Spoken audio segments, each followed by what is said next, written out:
Hello, everybody. Happy Thursday. uh, so, last time on Pathfinder Wrath of the Righteous, we ran a bit long because we were finishing the arc where, well, we had our chance to finally decide what we would finally turn into. And I left it up to chat. Rip, it's on cooldown. Oh, which thing? Which thing? Which thing, Lily? Anyway, yeah.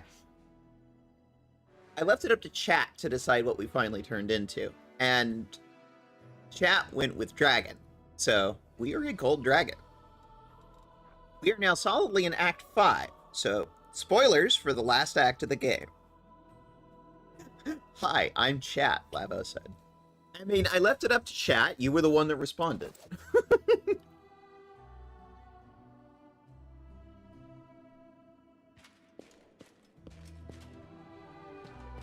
When I leave something up to chat and somebody responds, that's chat responding. So, yes. Because I knew you would like it.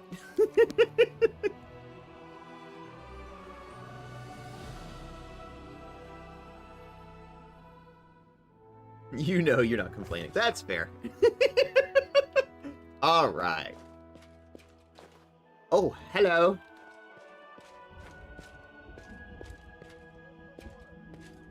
Hello. Alaseliax greets you with a nod. His golden eyes gleam. Congratulations on your victory, Commander.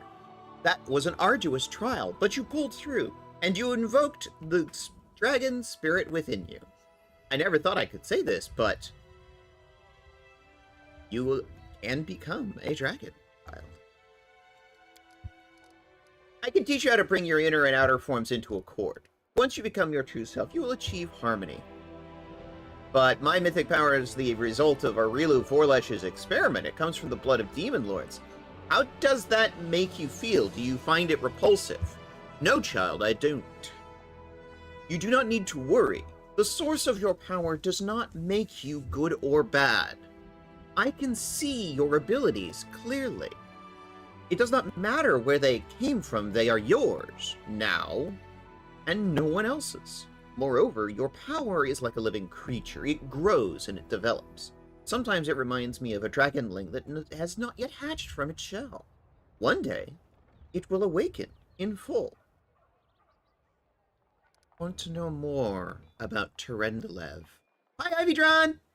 I like this turd. Yes, Halasiliax is very wise. He's very much the epitome of gold dragons in the Golarion setting, in that he's old, he's wise, and he very much is like, no bullshit. If you are doing a bullshit, I will call you out on it. And has. Like, there was a time where we were up against a whole bunch of cultists, and Hal's like, you don't need to kill them. And we're like, but they're attacking us. And Hal's like, you don't need to kill them. I'm like, okay, I spare them. And I just told all my friends to stop attacking them, and I let them walk away. And sure enough, they actually righted their own ship and made their lives better. So, you know, Halaseliax is actually, he's a very good role model.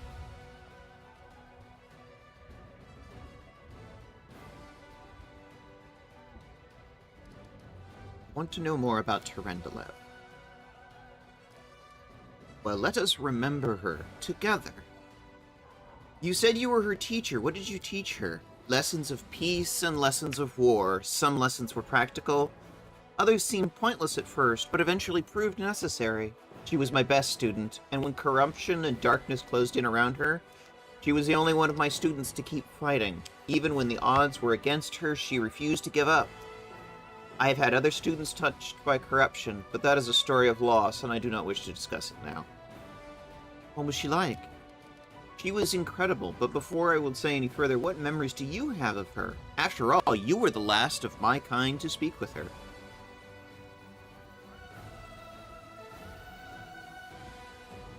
I thought she was kind and beautiful. She was a fearless warrior. Yes, she was. Fearless, kind, beautiful. I was so proud of her. I've never had a better student. Thranduil was the kind of silver dragon who was especially sensitive to any injustice.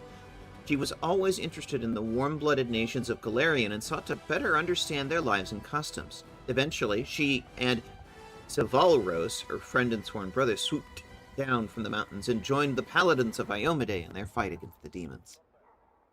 I was their mentor among dragonkind, so I became their guide to the human world.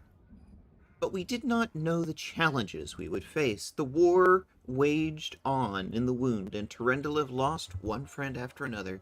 The demons struck her with corrupting poison, and she lost the will to fight completely. Her splendid silver scales had blackened, and her mind was clouded, but Thranduil did not wish to hurt her comrades, so she asked them to bring her to the ruins where you and I met. I was there to give her aid. The sun rose and set many times as she poured out her hatred on me. She let loose all the pain that was tearing at her soul. I want to hug this dragon, kind and beautiful like Mikta. Aw, thank you, Ivy-tron. I mean, from what little I know of D&D and dragons, gold dragons are more of the noble, humanitarian-aligned dragon types, and they seem a lot like Aesir, really, in ideology and beliefs. So, the thing to remember is that Pathfinder, particularly Pathfinder 1st Edition, which is what we're in right now, is based on D&D 3.5. So, yes, that is essentially correct. The details are a bit different because Golarion has a different, legally distinct history, and it also sort of depends on whether you're looking at 1st Edition or 2nd, but essentially that is correct. Now, there's the whole thing about black dragons being corrupted versions of regular dragons. There's also wound dragons that are sort of demonic corrupted dragons. We actually had to deal with one of those earlier. By the way, how's the audio levels? I wish I was a dragon, says Treemosher. That's gender. That's very much good furry energy. I like that. I mean, after all, dragons are an entire subset of scalies, which is part of the furry fandom. You should ask my good friend Laveau. He's a big old red dragon. Wish I was a fox. Well, foxes are one of the more popular sects of the furry fandom.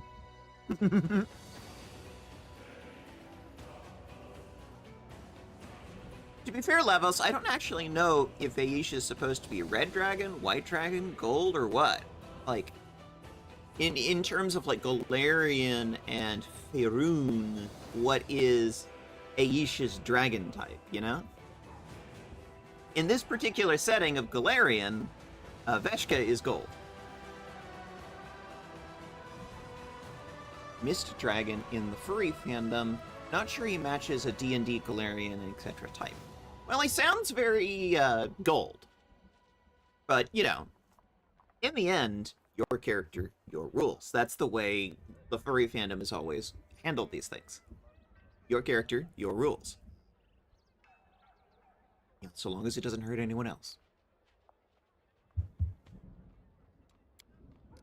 Many times we were on the brink of combat. Many times her words wounded me deeply, but in the end, I got through to her. I found the right words, and I stayed with her until her soul found healing. Afterwards, she became the guardian of Canabras. She defended the city and its wardstone from harm. Her love for the people she protected gave her strength. You would never have known her soul had once been tormented by dark horrors. And, for those who have been here since the beginning, Thranduil was the silver dragon who helped us in the very first act. In the tutorial, actually. Literally the first thing that happened in this game was we were laid out on a stretcher and the silver dragon Thranduil helped us.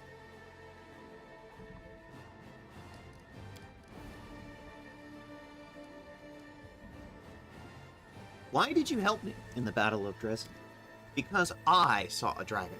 It is easy to distance yourself from battles that do not involve your kind. Warm bloods fight and die. but their lives are so fleeting. However, I saw that a gold dragon had entered the fray, and I could no longer remain calm, an impassive observer. You could say my prudence failed me. I want you to teach me. What do I need to do? Go to the city square of Canabras. Turindalev drew her strength from her love for the city and its people. I walked its paved streets with her many times, and I soon realized Canabras helped her to heal more than any of the philosophical reflections ever could. Out of respect for her memory, I will teach you in the same place where she fought her final battle. It would make her glad. I have to go. Faith travels, child. That is not far. The boy go.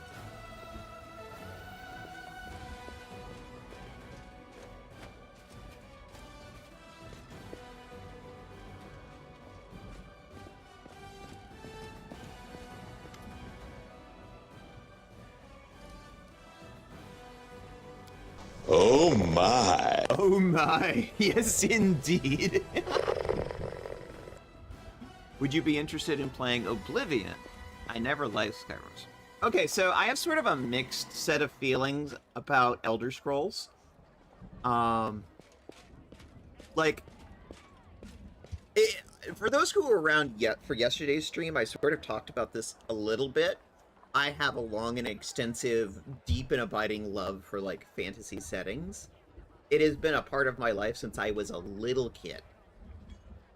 However, some universes I enjoy more than others. My main issue with the Elder Scrolls setting are issues with Bethesda, not so much the setting.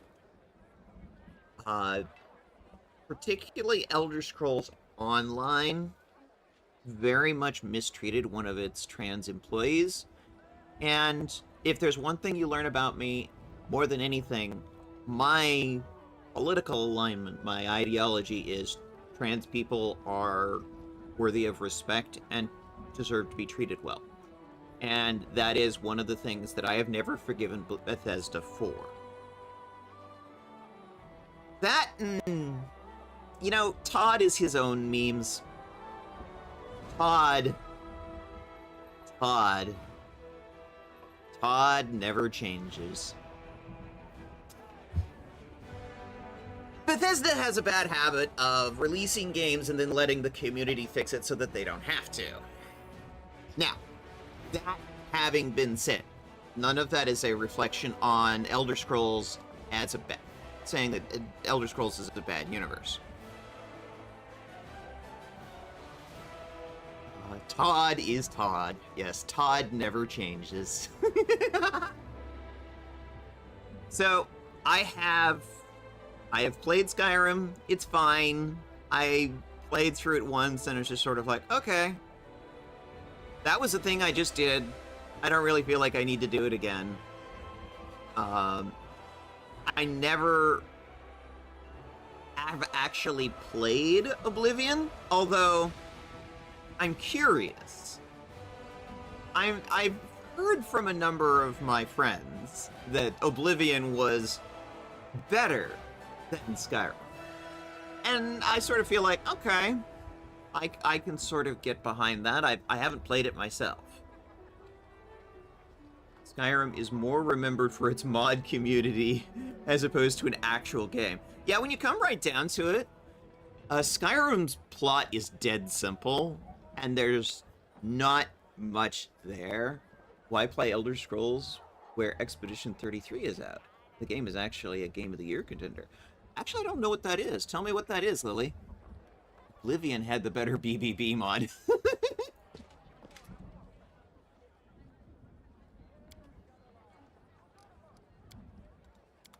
Actually, I was going to have you check the stuff.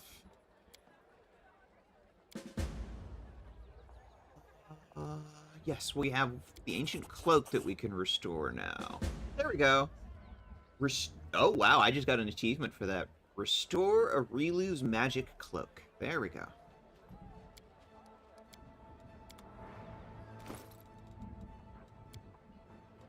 The date, newest. What have we got here? The Bound of Possibility. What?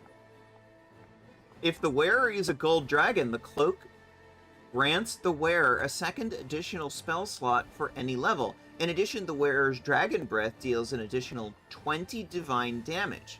Its DC is increased by 2. The wearer's caster level is increased by 2. Hot damn! A cloak for a dragon. Very nice. That's very cool. Here, Arushale, since we're dating, I'm going to give that to you first. And also make sure... Okay, yep, Tank has one.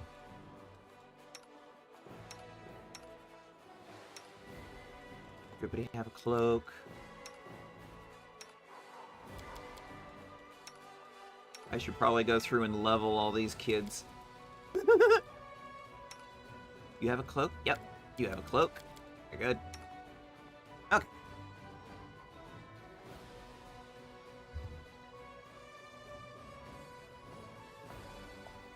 Seriously did way better animated, and in my opinion actually looked better, but that's not things I should detail in chat here. I haven't drawn a furry in a while. Aw, well, I mean, if you're not into it, it's okay to take a break. Sometimes art comes when you're feeling up to it. I mean, Tiggy, you know Cat. Give her enough fabric spools and she'll weave a jacket so big the entire world can wear it. That's true. 33 is a groundbreaking turn-based RPG with unique real-time mechanics, making battles more immersive and addictive. Explore a fantasy world-inspired Beta Epoch France in which you battle devastating enemies. Interesting. Sounds interesting.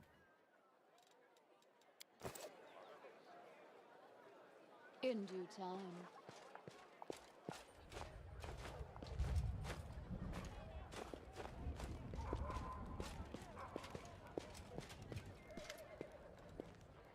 What an unexpected surprise! The commander came back from the abyss to lend us a hand. There we go. That increases our morale, which is good, because our forces need the morale right now. So what's going on is the queen kinda up and left with the army, and she's marching on the Fortress of Eyes, which is our destination. Trouble is, we need to take care of some things before we can do that ourselves. We have a few to-do items. Al just asked us to do one of them.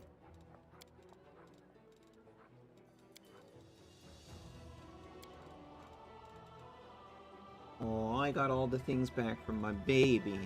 Little baby Avu. According to plan. We still need to figure out... We have some things to do. I'll have to add it to my, my wish list there, Lilycat. People are trying to stop this paintress from painting a number of... every time she paints it, everyone of that age dies, so they are trying to stop that before they are wiped out. That makes sense. I'll go ahead. So what do we have? The City of Locusts. We need to find Metasophon. He got away. We need to stop him. We need to find the Queen. We need to find the entrance to the ineluctable prison. We need to go to Canabras and meet with Hal. We're still looking for the masks for Nenio. We need to find and deal with the bladesmith that made Finian. We need to visit the Hell Knight outpost with Regil.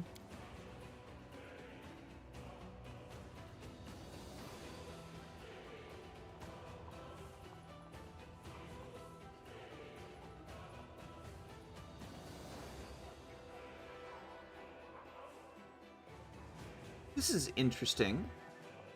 Human dreams are kind of like an infectious disease, a virus that mutates with each new host. With each new carrier, each new transmission, the dream transforms further until they become unrecognizable. To determine the meaning of an inexplicable dream, it might be prudent to contact the person the dream came from. Talk to a Nevia. Okay, need to talk to a Nevia there.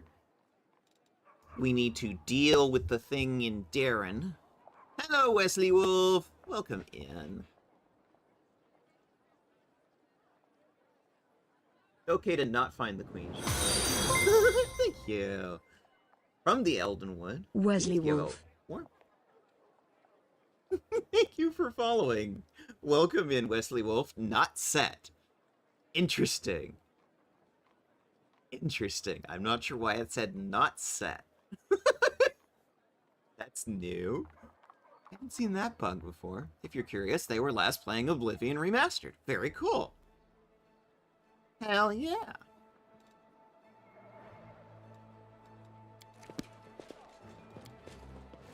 Alright. Let's take the dragon out for a walk. We've got some stuff to do. Thank you for the follow, Wesley. Welcome in. Now, today might be kind of a short stream. I know. I am sort of planning on about 2.5, 3-hour stream today. The reason for... you've noticed I've been doing less streams, and I've been doing them shorter. The reason for this is because TransXPT TRPG has been recording a lot lately. We're trying to record more episodes because our good buddy Silver is going to go in for a medical procedure, which we will refer to only as Titus Yeetus. And when that happens, the boy's going to be out for a month. So we're not going to be able to record, so we're trying to get a bunch of recording in, and then over that time, I'm going to be working on editing episodes and releasing them. I really want the Switch 2, but it's expensive. Oh, never mind. Someone jarred you already. Jarred me? Oh. That might be what Lilycat was referring to. But it was on cooldown.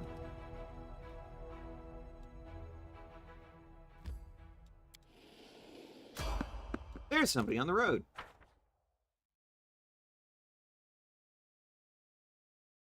That's okay. It's the cooldown on the jar was reduced, so it will come up again. Let's see what's going on. Ah, Chief Soul.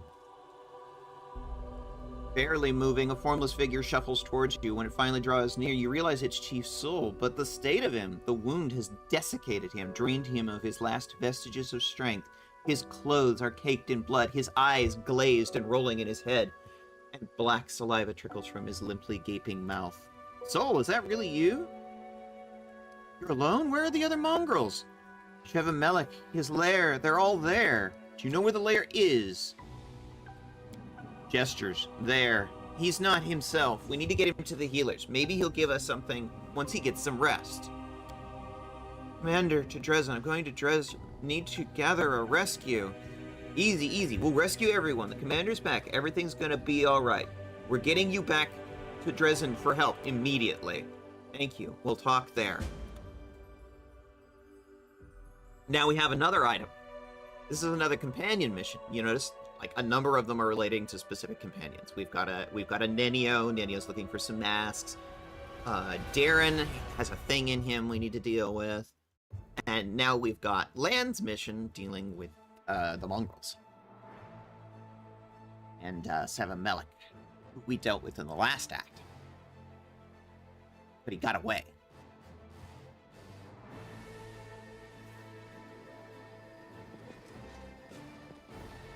The dragon music as soon as we go into Dresden. That's different. See, my last playthrough of this, I was playing a demon. I was used to the demon music playing when I got to Dresden.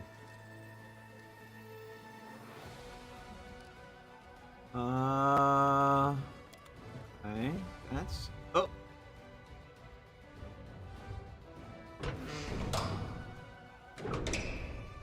Oh, I must have hit the rest button. Whoops. Didn't mean to do that.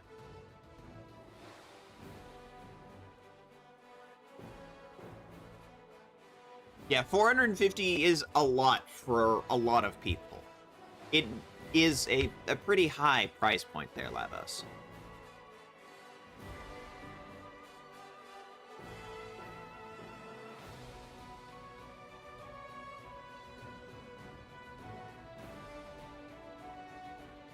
I still find it weird that literally nobody other than Wendog is using the word as if it wasn't a slur. Which word? The mongrels?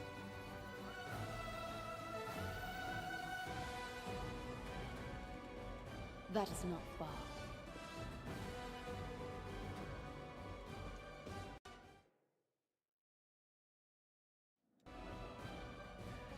I mean, I always considered it a slur, but it's also like the name of a particular race in this setting. You remember when I asked you about your dream, you said you wanted to learn how to bake bread. Could you tell me more about that? Is this for Arushale? Uh-huh, you can come out, I can see you. Now, isn't that better? Anyway, bread. When I was just a little snot-nosed kid, my mom hid me and our enemies in the Temple of Desna. Nadal, my birthplace, is a horror show. One of the oldest surviving countries in Avestan, having been founded during uncounted years in the Age of Darkness. Even though now it is beholden to the neighboring infernal realm of Sheliax, it retains a significant autonomy to pursue its own shadowy goals. Yeah. It has some historical uses to refer to dogs, particularly in the Old English. This is true. So, in this setting, it is specifically used to describe a race of people, particularly around or underneath portions of Mendev, the nation that we come from. Yes, Wendog calls herself a Neither instead. And honestly, I think that's a better word. But the game refers to them as mongrels, and I honestly do prefer the term Neither. As in, they come from beneath Mendev. It's a much better word.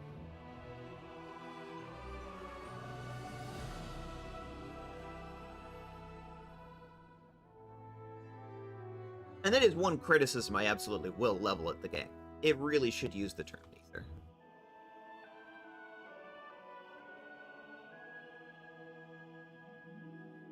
My birthplace is a horror show. If it crumbled into the sea tomorrow, I'd throw a party. But the temple was a tiny oasis of peace and calm, hidden away inside all that.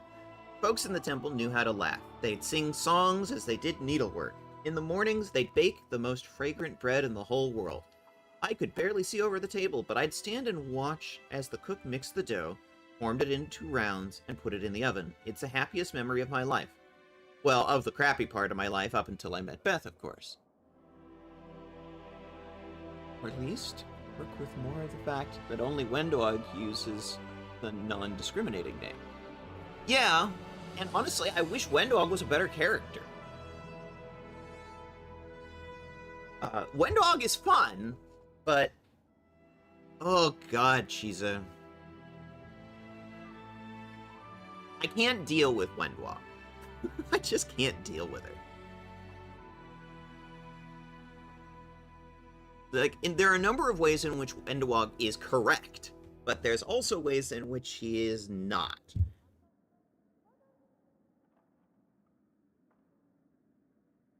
Remember when we made fun of the PS3 being $599 US? Yeah, Lily, I do remember those times. And honestly, I think the PS4 was a much better console all round. The PS3 had massive problems. I'm looking at the main memory. So it's like sometimes Sony learns from its mistakes and sometimes Sony does not. Sometimes slurs are harder to define due to various different historical usages and contexts. Well, actually, Lavos, there's a very simple way to figure those kinds of issues out. Ask them. Ask the people for which it is being referred. Ask them how they feel about it. Because in the end, the people being referred to by a particular term are the ones who should define it. Sometimes they choose to reclaim a term, sometimes they don't. It really comes down to how they feel about it, you know? The PS3 was Great, I never had issues, but to be fair, I had a later model where they had fixed a lot of stuff. Yeah, that's true. I also had a late model PS3.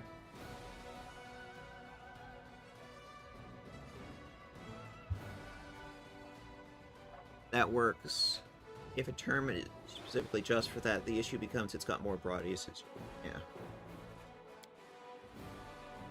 Then when I bailed on that, I did all sorts of scummy jobs. I crawled through the marshlands, I scrambled over rooftops, waded through sewers, spied, tracked, killed, and the memory was the thing that kept me going when I was sitting up with my eyeballs up to my eyeballs in gore or dragging myself through slums with an arrow in my side. I remembered the smell of bread, crunch of crust, and how I burned my little fingers. I remember how happy I was back then. Commander, have you thought about what you'll do after we win? I mean, once we've smashed the demons, closed the world wound, hung up our weapons, what then?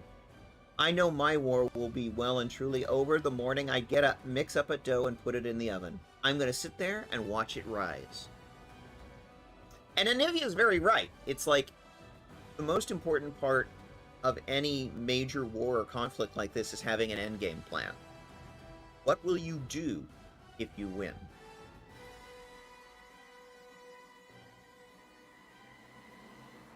You know, what is your plan?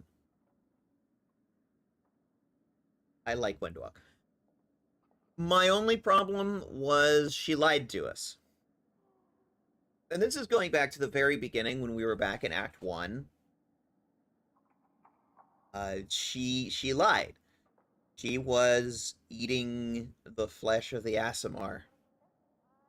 She was consuming... She was being a cannibal. She lied to us. And I think that was really the thing that upset me the most.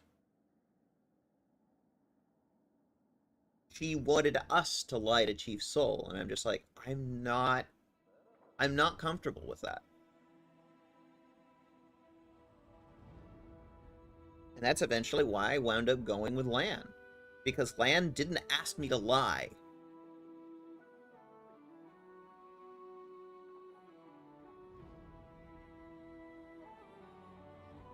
The true endgame of a proper war should be the seeking of peace.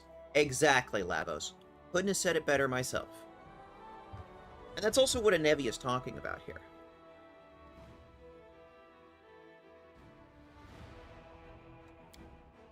And the smell of fresh bread will wake Irabeth. She'll come into the kitchen. I'll break her off a steaming, fragrant piece, and that's when I'll truly know in my gut that the crusade's over, that our peaceful life has begun. She wants some buns in the oven. I mean, this is what happens when you have married lesbians. I still romanced her twice. The first time because I was doing an evil run, and the second because I just liked her. Yeah, my first run was more of an evil run at first, and that's sort of why I had picked up Wendwog the first time. But well, I mean, I've told you guys a little bit about my first playthrough and how it sort of changed over time from an evil run to a redemption run. And I always was very impressed that this game handled it very well. It was smart enough to figure out that, yes, in fact, I had been doing an evil run, and then turned a corner and was doing a good run, so much so that Iomade showed up in the very final scene to say, hey, I recognize you did this. You have a magic item. I recognize that you did a redemption run. You redeemed yourself. That was very cool to me. That the game was smart enough to notice that and say, here, have a magic item for this. It was too late in the game to use the magic item, which was sort of like, there was literally only one fight left. I didn't actually use the item, but it's just like, I was more happy that the game was smart enough to figure that out. Thank you, Anevia. Desna bless you. I think I understand now. I think I truly understand. Veshka, we need to go there again. To the dream world. Now that I know I can solve the riddle, please come speak to me as soon as you can. And she's going to poof. Yep, off she goes.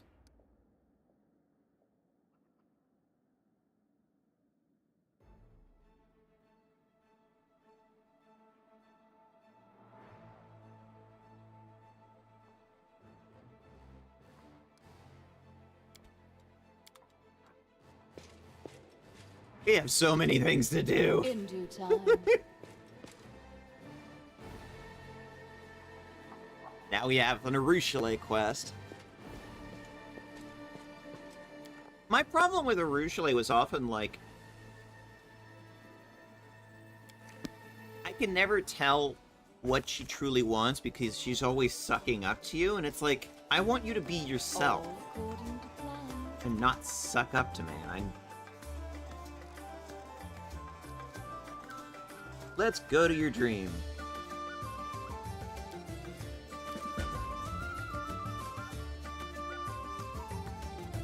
This or BG3?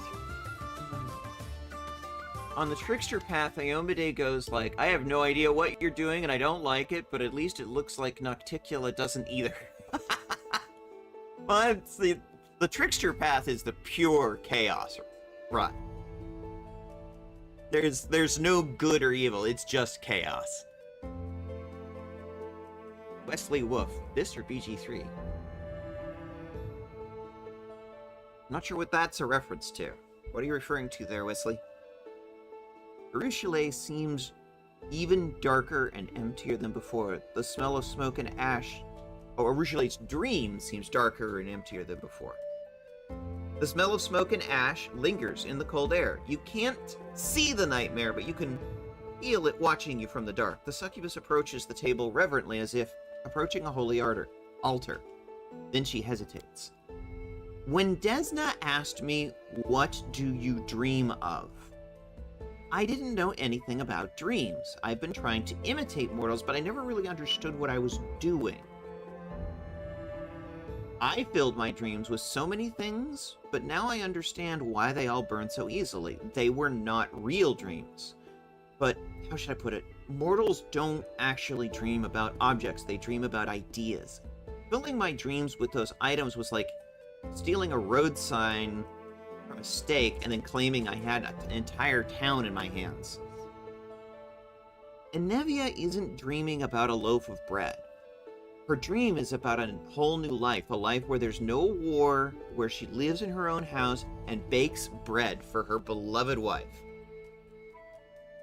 I'm sure that if I asked anyone about the things I stored here, they'd tell me why those things are in their dream worlds, the worlds where they find happiness.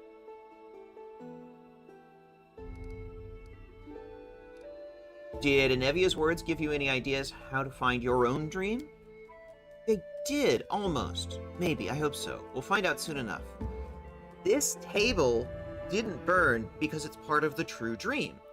A part where I am happy. Now I just have to find out what this world looks like. The world of my dreams is so close. I can almost see it. Almost. A teapot is on the table. He whispers quietly. The teacups are full and steam is rising from them. There's a spot of spilled jam. Cookie crumbs. I must have baked cookies. I mean, which do I like more? So, feeling's complicated. BG3 has got a very cool system, but I have some basic issues with it. First of all, it's D&D. And I have some basic issues with D&D. I prefer Pathfinder as a world. I prefer Pathfinder as a system, particularly 2nd edition. Now, that isn't to say, though, that I think BG3 is bad. I think BG3 actually is a really nice form of D&D because it's actually taken a bunch of things and put its own rules over it and made it very gay. I like that. Part of my issue with D&D is how fucking corporate it has become and how, like, bland and corporate and safe it's become. I've also hit a point where I find D&D to be dull, boring, and overdone. It's become sort of the bog standard of fantasy. Like, sure, it was based on Tolkien, but, like, there is so much more to fantasy than just D&D, and a lot of people, their only experience with tabletop games is D&D. And I hate that.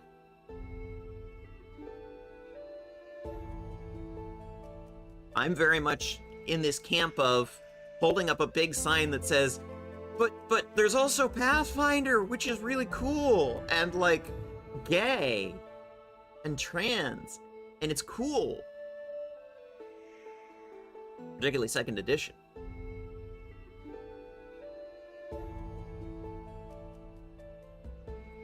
I feel like a lot of times Pathfinder does not get the notice that it deserves. I also prefer the characters from Pathfinder. Exactly. It's not that I don't like the characters from BG3. They're just... Okay. How about this? When I think of the companions, who do I think of first? In this game, I think of Arushale, who is this very complicated character who comes from a very evil origin and is on this arc of ascension and becoming good. When I think of BG3, which companion do I immediately think of? I think of Karlach. She's my favorite.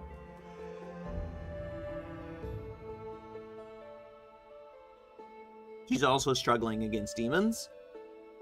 She absolutely does not want to go home. But she has to. She has to go back to hell. Tiggy, you just like hot girls. I mean, this is true. This is true. I did like the arc with Asterion. I thought it was very cool, and I liked the way it ended. I thought the Will arc and the Karlach arc, while it sucked, ended in a way that made sense. I actually felt like the Arushale story, what we're doing right now on screen, right in front of you, was a lot more like emotionally fulfilling, a lot more emotionally interesting to me. Because it's literally a story about transformation. Because the main plot of this game is about the main character being transformed into different things. But you're not the only character that's transforming. Arushale is. She is undergoing this slow arc of transformation from being a demon to something more like a tiefling.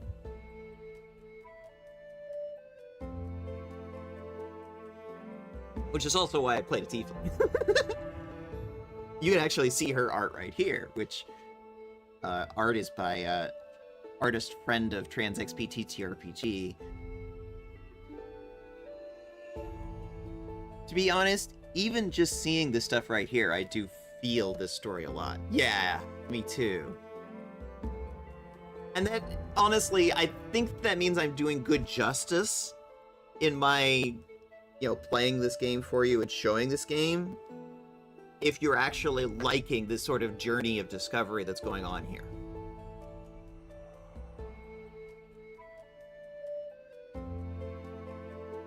Now, one thing I will say, Ivydron, there are a lot of other really cool TTRPG universes besides just Faerun and Golarion, besides D&D and Pathfinder. Right now, TransXP TTRPG is doing a whole series in Vampire the Masquerade, which is the World of Darkness. That's a whole nother world. And it's honestly pretty cool.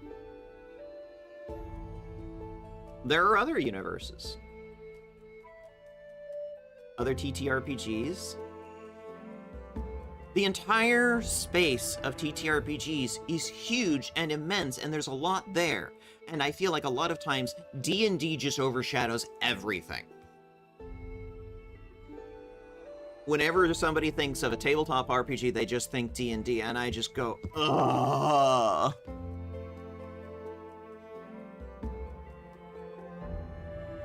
There's so much else out there. So much interesting stuff.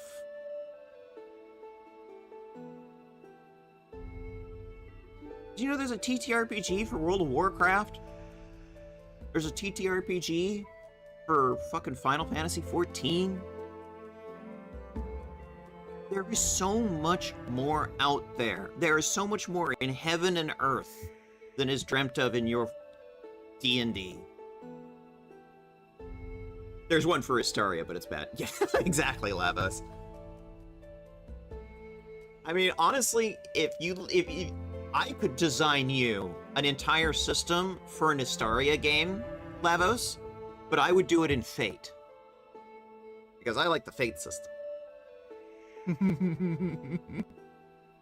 When I tried to explain myself to a therapist, I had to go with, like, kind of, do you know D&D? Yeah, exactly, Nexu. It's like, it's the lowest common denominator of TTRPGs. Like, I don't mean bad generically, but they copied and pasted Shriekers and Tremors 2 as a monster, and they also copied FF14 Dryads. Ugh. Yuck. Anyway, let's get back to the video game. We're getting very distracted. I love this conversation, though. I love this conversation. This is a great conversation. Like, in the book, the artist basically just copied stuff. Copyright exists, people! Anyway. Nightmare Spawn says, planning to drink some tea? You used to drink souls before. How many living souls did you kill, you fiend? How many did you torture to death? You don't deserve a life like this. I've done many terrible things. I've ruined many lives, and I'll be paying for that as long as I live. I will fight until we close the world wound, and even after that. As long as there is evil on Golarion. But I will not give up on my dream. Whatever it is, without it, I won't have the strength to fight.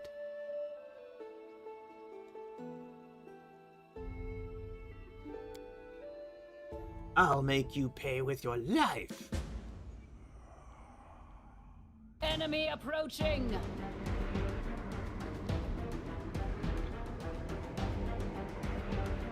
What is this? We're in combat? In Arushale's dream? Yep. That is exactly what's happening. Alright.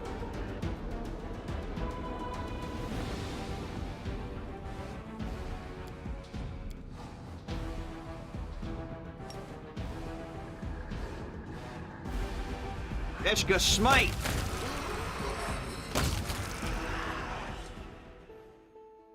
These nightmares will never leave me alone. I know that I deserve them, but it is hard to fight them off over and over again.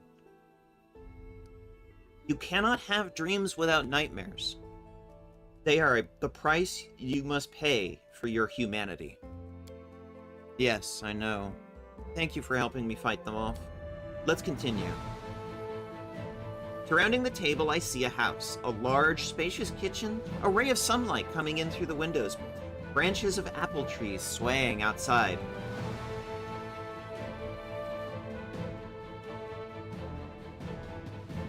I know it's pop-in, but it's like, it's literally a dream, so who cares? Apple pies, exactly! Wesley Wolf, I was more asking with the approach of looking at them as video games, not the TTR system that they're based on. Like, for me, this game annoyed me with its boss battles because it gives them every buff in the game instead of other ways to provide a challenge.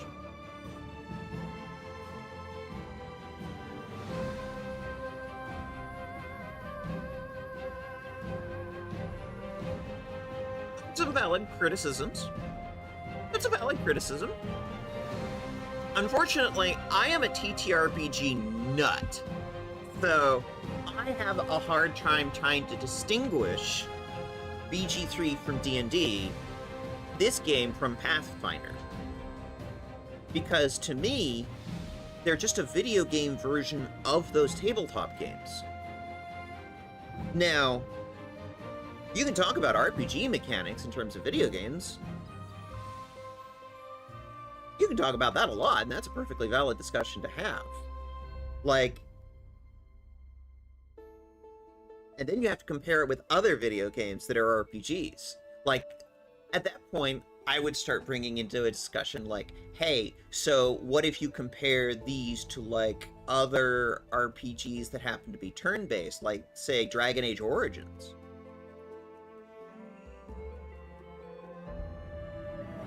I have a very unpopular opinion. I liked Dragon Age Origins.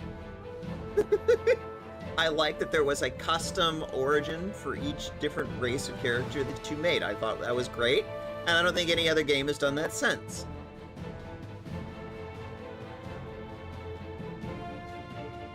For instance, I got to the final act, got into the final boss fight, and just groaned when all my spells and attacks couldn't land. Yes, I know exactly what that problem is. That is the Pathfinder First Edition / D&D 3.5 problem, where essentially it just gave bosses a high AC, and you just need ways to overcome a high AC, like high to hit rolls. And honestly, that problem was solved in Pathfinder 2nd Edition. But unfortunately, because this game is based on 1st Edition Pathfinder, this game has that problem.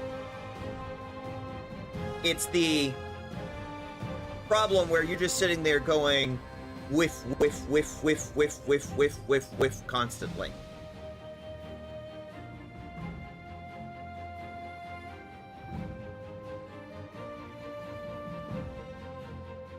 And you are correct that having a high AC is a boring way to provide challenge in both a video game and a tabletop RPG. It's boring. It's dumb.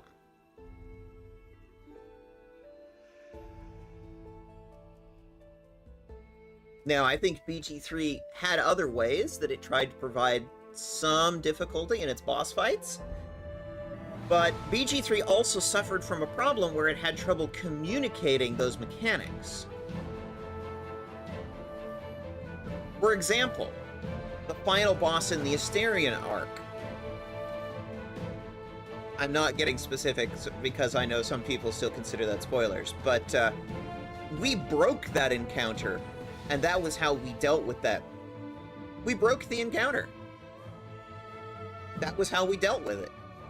The final boss never got a chance to take Asterion hostage and integrate him into the ritual because I broke the encounter by walking into the final boss fight with daylight on me, which was automatically attacking everything in the area. So the boss aggroed before the script allowed him to steal Asterion.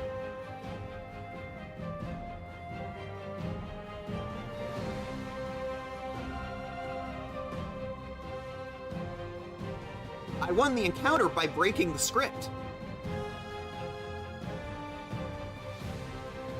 No, by the way, there was a whole series I did. It was called Golarion and Dranger. You can actually go back and watch it. The VODs are all on my YouTube. Another good example of one of those big final boss fights was the boss fight with the devil, Raphael. That boss fight is an example of a boss fight that I really was glad we didn't miss, because I actually thought it was very fun and interesting, because when you fight him, he has his own boss music. That was just fun. And he's literally there singing. And I'm just like, okay. The mechanics of this fight are stupid, but the fact that he's singing at you is cool.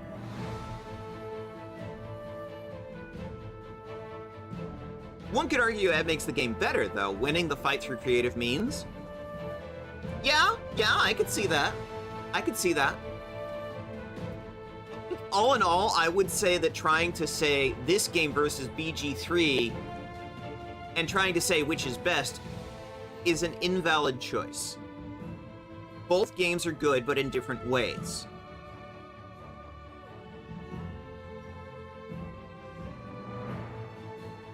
I'm sure you could fight the Phase Spider Queen normally if you got creative and make it piss easy and fast. Oh yeah, sure. You want to know what we did? We were throwing alchemist fires around. The clusters of eggs, we threw an alchemist fire on them, burned them right up.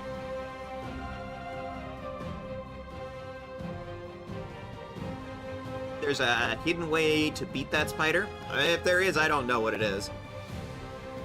We didn't find it. Yeah, the Golarion and Dranger series that I did was actually my first playthrough. It was literally on screen, me reacting as it happened, because it was my first experience. I'll send it to you on DM to avoid spoilers. Oh, cool.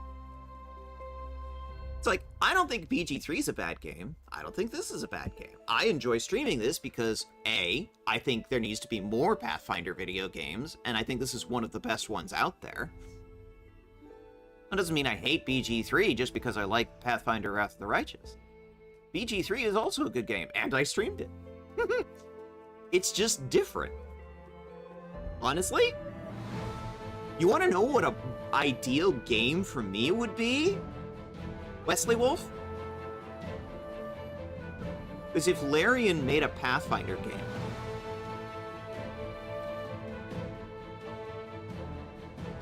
particularly if it was Pathfinder 2nd Edition,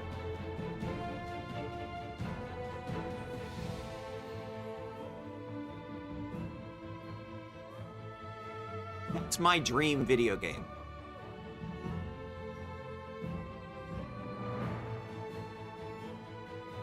I think BG3 is closer to the real TTRPG experience, while what Wrath of the Righteous is better as an epic story. Well, the thing is, Nexu, is Pathfinder Wrath of the Righteous is a TTRPG. The video game is based on that adventure path. You can literally go and play it. The book is still in print, I think. Books, plural, there's like 5. You literally cannot remove the TTRPG from the video game.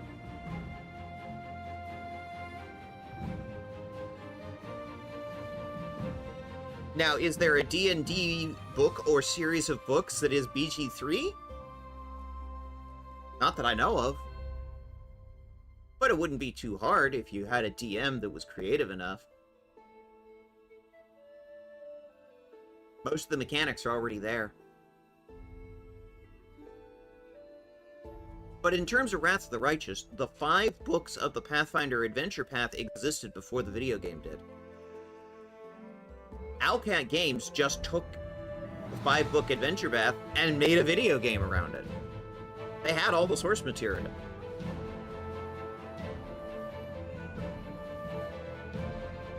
That's why I can't differentiate the TTRPG from the video game, because they are so integral and related.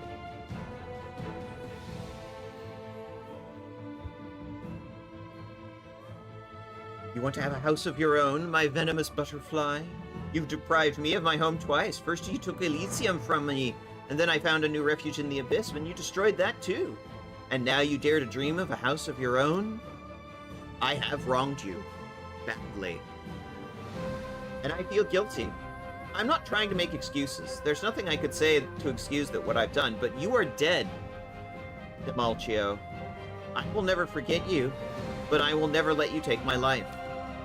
You don't have the right to live.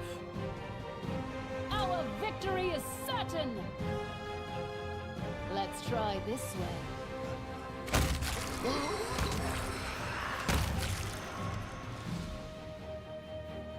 Ruchele looks pale as she wipes away the sweat and tears from her face. You're so close to finding your dream. You're almost there. Yes, I want to see this through to the end. Kitchen. A teapot on the table. And who's sitting at the table? Look, that's me! Now Ruchele is in the picture. And there's you. We're chatting and laughing. You're holding my hand with such tender affection. And sure enough, there I am. Wings and all. So this is my dream all this time. My dream has been about you and about a house we could call our own. About friendship? No. About love? Maybe even a family? Ooh, family. Really? Family, isn't that the word mortals use to describe the people who fill them with happiness? The people they love and can't live without? And this is why I like this story. This is why I like this story. This story is about found family. I fucking love it. Hellcat released Rogue Trader last year, so maybe they'll make another Pathfinder next? I can only hope, Wesley Wolf. I can only hope. I mean, in that same sense, BG3, you can feel as if the DM is interfering and stuff. Wrath of the Righteous, I'm well aware that the adventure path had existed before, and I love the improvements they made. Feel more like an epic, and I would read in a book. But that is, of course, just personal opinion. Unfortunately, Owlcat already said that while they would like to do another Pathfinder game, they have no plans right now. Yeah.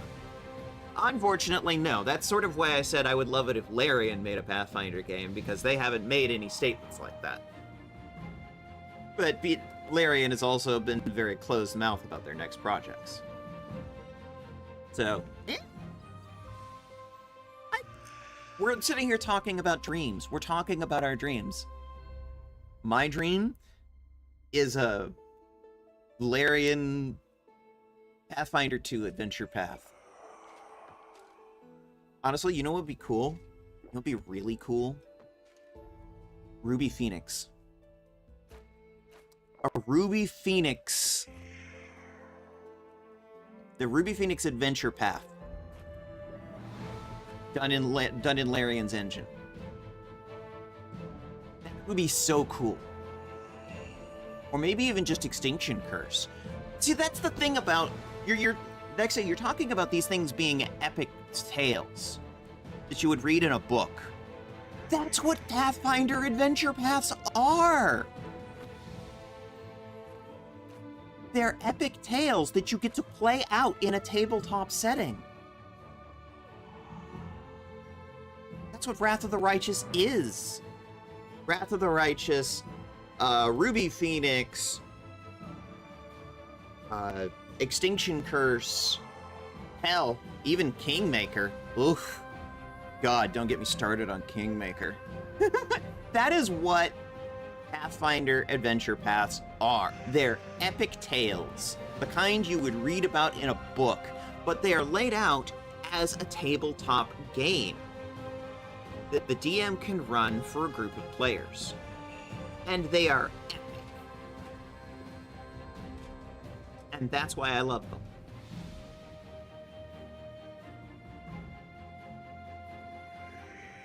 Anyway, Arushale was trying to talk. So this is my dream all the time. My dream has been about you, about a house we could call our own, about friendship, no, about love, and maybe even a family. Family, isn't that the word mortals use to describe the people that fill them with happiness? The people they love and can't live without? You can't be happy, you scum. You don't deserve happiness. I will be happy. Do whatever you want to me, but my dreams are mine forever. We will be victorious! This story is so fucking trans.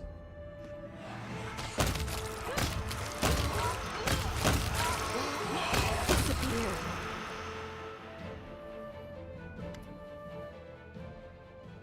The monster is gone, I and just all is want to live peaceful. here, in the world of mortals, with you.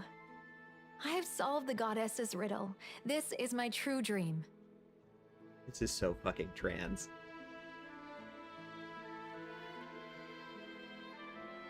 She is a demon who wants to be an ordinary mortal. She just wants to be a person. She just wants to live. Never said I don't like that. I do prefer Pathfinder slightly, mainly because I prefer the characters, though, as I mentioned before. And that's cool! But the thing about an adventure path, a tabletop RPG, is you can create the characters. You can create your own. That's the whole fun of a TTRPG. But to be fair, you can do that with a video game, too. Though to a more limited extent. One of the things I've always said, and this has always been one of my criticisms of BG3, was, yeah, but I want to make this. I want to make a Tabaxi. Can't do that. I want to make a Shadow Cleric. Well, it's not a thing you can do. It's in D&D, but it's not in the video game. I want to make fill-in-the-blank paladin that serves this particular deity. Well, you can't do specific deities for paladins, and oh my god, is BG3's system for dealing with Paladin Oaths trash. Oh, it's so trash. I hate BG3's Paladin Oath system. Hate it. For reference why, go back and watch my entire playthrough series.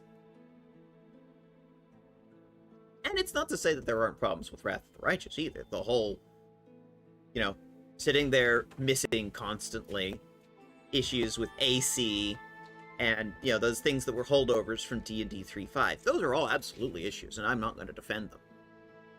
You will not hear me defend them. God, I have just spent the last hour ranting about TTRPGs. Sorry, special interest activated. I'm hyperfixating. Oh, I'm so sorry, everybody. I'm hyperfixating on TTRPGs again.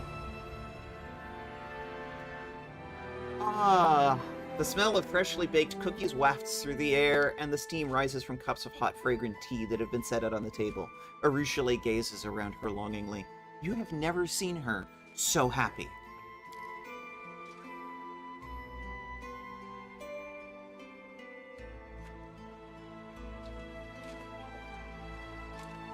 I love you.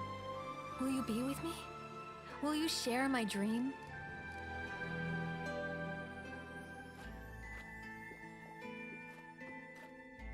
Home together, I would fight the entire abyss to make this dream come true. We will never be afraid again. Let the abyss be afraid. It fears and loathes everything it fails to understand. I know how demons think. They'll do everything they can to destroy us, because now they are more afraid of us than anything else in the world. Yes, sir.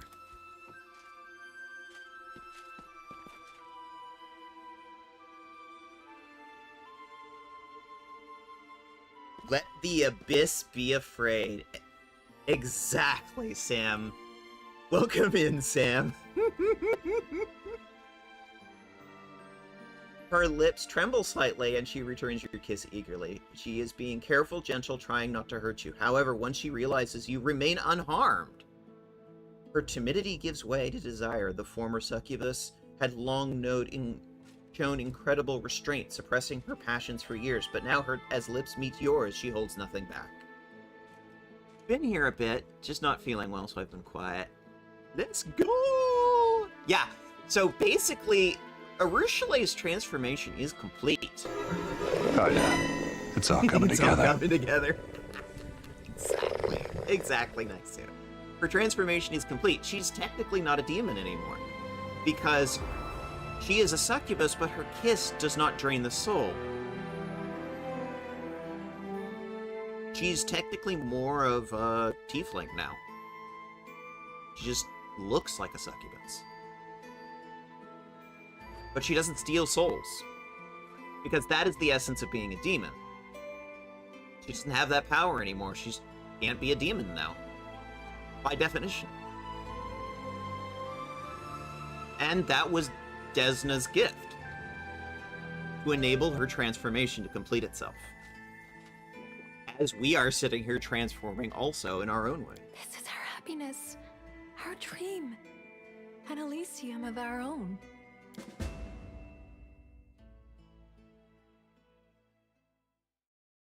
And the dream is end. The dream scene ends, and we return to the real world.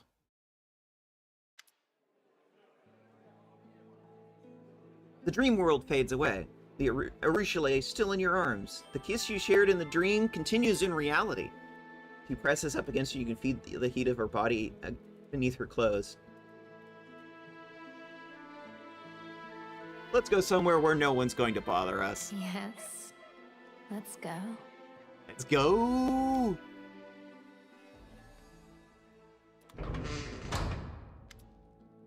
An hour passes. As you close the door to your study, the two of you fall into each other's arms. Time ceases to exist. You explore every inch of skin and body. Once an instrument of torture and murder becomes a vessel of tenderness and joy. She reaches the peak of pleasure. You smell fragrant flowers from her dream. She moans in delight. The room becomes a garden, filled with the wondrous plants of Elysium.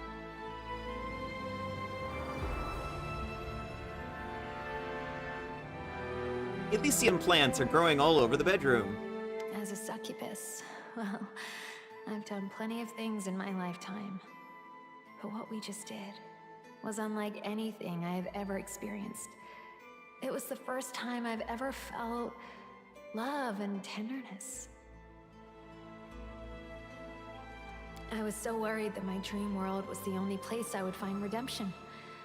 I was afraid that when I returned to reality, I would be a bloodthirsty monster again. But you taught me to see the difference between dreams and reality. The difference between thoughts and deeds. You showed me the importance of the real world. When I took the first steps on this path to redemption, I spent so much time living inside my own head. But you changed that. You introduced me to the mortal world. You made me a part of your life. And together, we have accomplished so many amazing things. I don't want to leave. I want to stay here with you. I know, I feel the same. But the real world is waiting for us. So big, and yet so fragile. We'll save it, together. And then we'll come back here, to a place as real as our happiness. We'll return to our very own Elysium.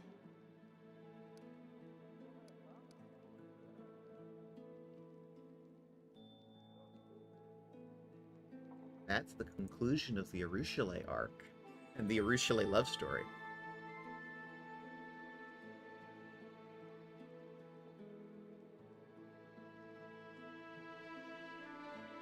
And unlike the Karlach love story, we actually get to go and see what happens next as we charge into hell and kill the demons and their leaders. In Karlach's story, that's where it just faded to black right here. But no, we still have the rest of Act 5 to go.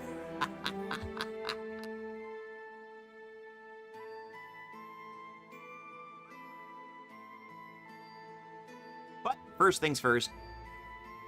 Twitch wants an ad break.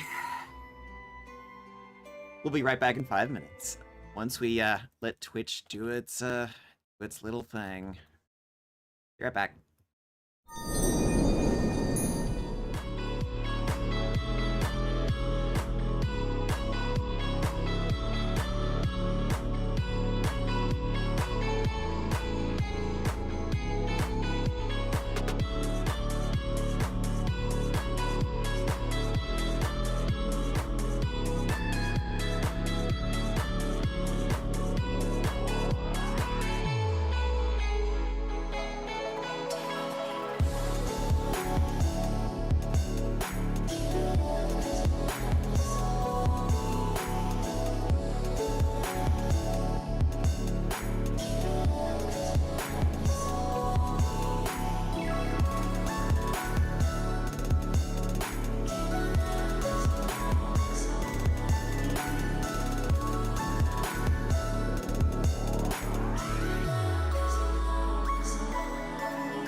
I'm sitting here, like, sucking down a drink, trying to soothe my throat as I'm sitting here doing all of this reading. It's like reading and talking. It's like, oh yeah. BG3, I don't need to voice act shit. It's already been acted. So it's like, my dream game would also have been fully voice acted and played out the way BG3 was.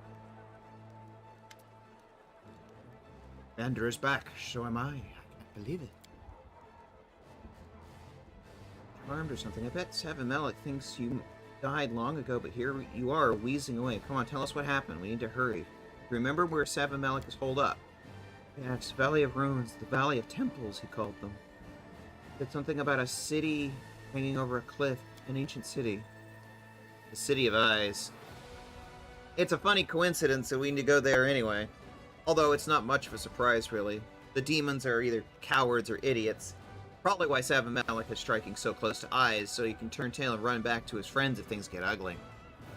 I'll bring your people back. Trust me. We will. Chief, I've sworn to destroy Seven Malik no matter what it takes, and I'll keep my word.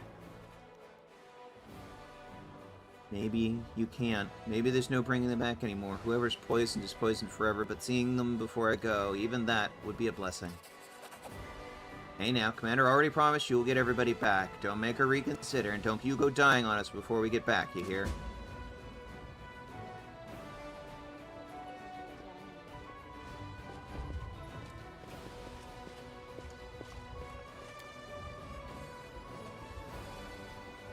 Actually.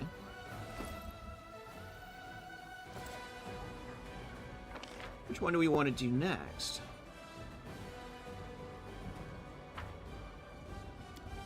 I think it's time we do the Commander's mission. That one's going to be long, and it's going to take us quite a bit to get it done. It's going to be a really long walk.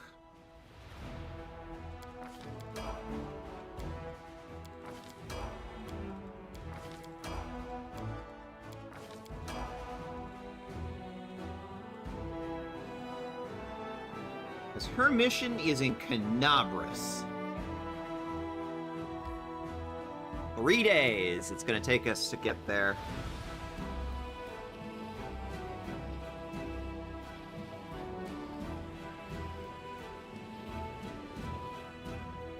Alright, let's take a rest. Can we make some cheese crostata?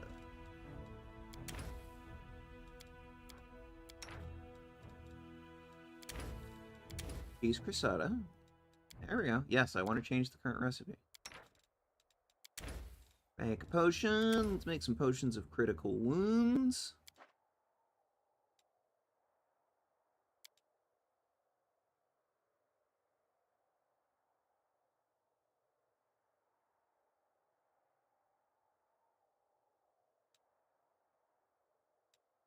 No issues.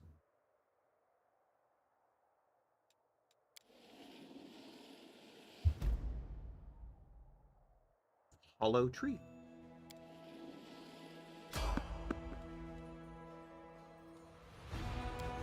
I don't know. Do we need the XP?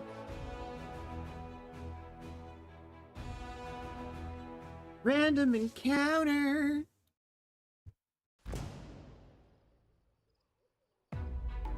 The Inheritor, guide my blade.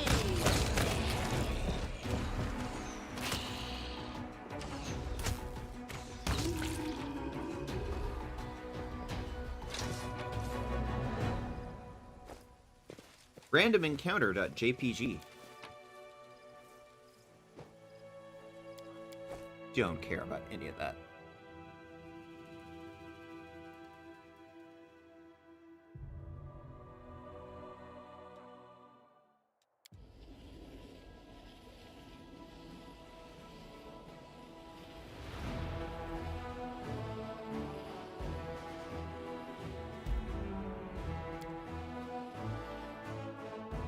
Alright, Let's begin resting.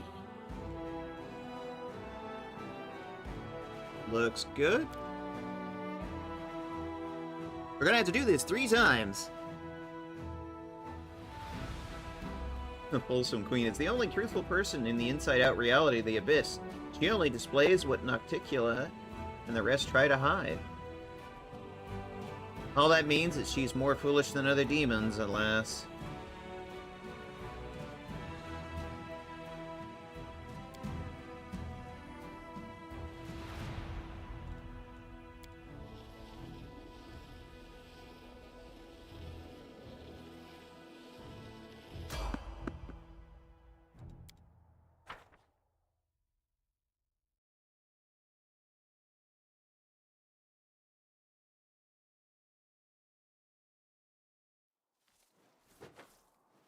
I will defend my dream. Into the fray! Cultists who explode. Well, I guess that makes sense. Against our resolve. We're probably a lot higher level now. We're getting to that point where we just are a lot higher level than a lot of the random encounters.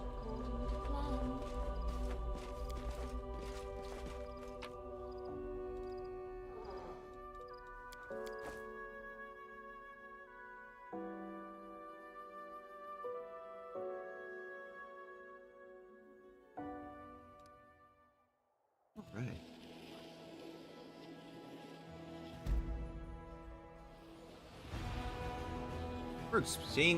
We're unlocking a lot more exploration points this time. That's nice.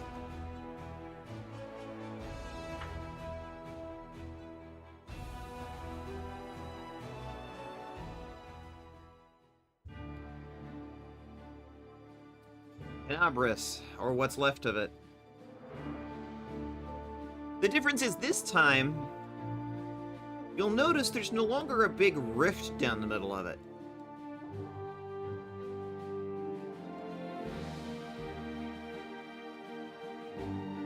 This is because we were lost in the Abyss for 6 months. The city is mostly rebuilt now.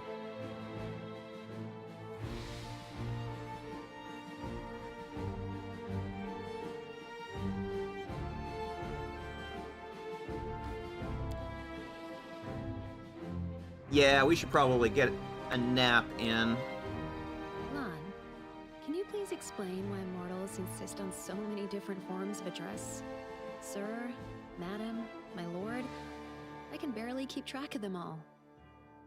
You know, I ask myself that same question. I think it's just a stupid Uplander custom. Sometimes I get the feeling that mortals make their language as complicated and confusing as possible to make outsiders easy to spot. Selena beat everybody to it. Selena beat Lavos and Lilycat and everybody when it came off cooldown. Welcome in, Selena.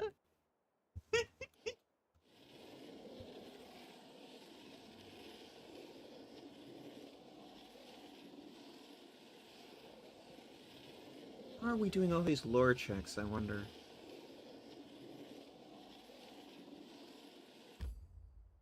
This is an Act 1 area. Wow. Hello.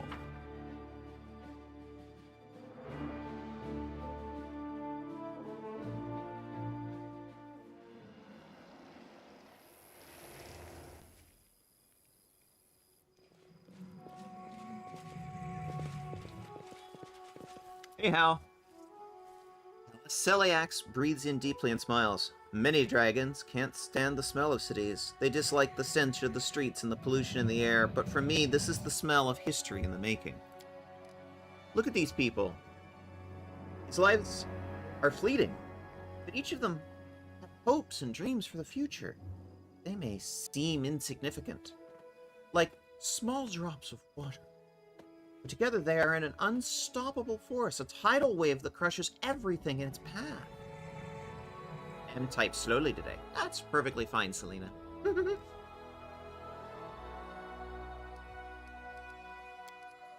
I will teach you as I taught young Turundalev and her good friend, Savalros. You must learn to trust your heart and not just your mind. You must look past the surface and see the truth in every situation. You will learn humility, patience, and the importance of acting selflessly. Aha, I'm free of the jar.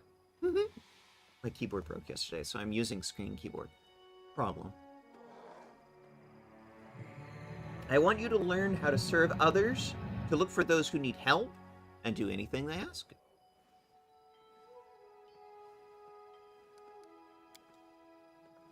Here is your first lesson. Seek out the weak and defenseless and look for those who are beset with confusion and dismay. Find those who are lonely and vulnerable, those who need your help the most. Don't try to help everyone yet. 3 should be enough for now. Okay. I'm hearing noises in the background, which tells me that not only is Hal here, but there may be other dragons here. In hiding.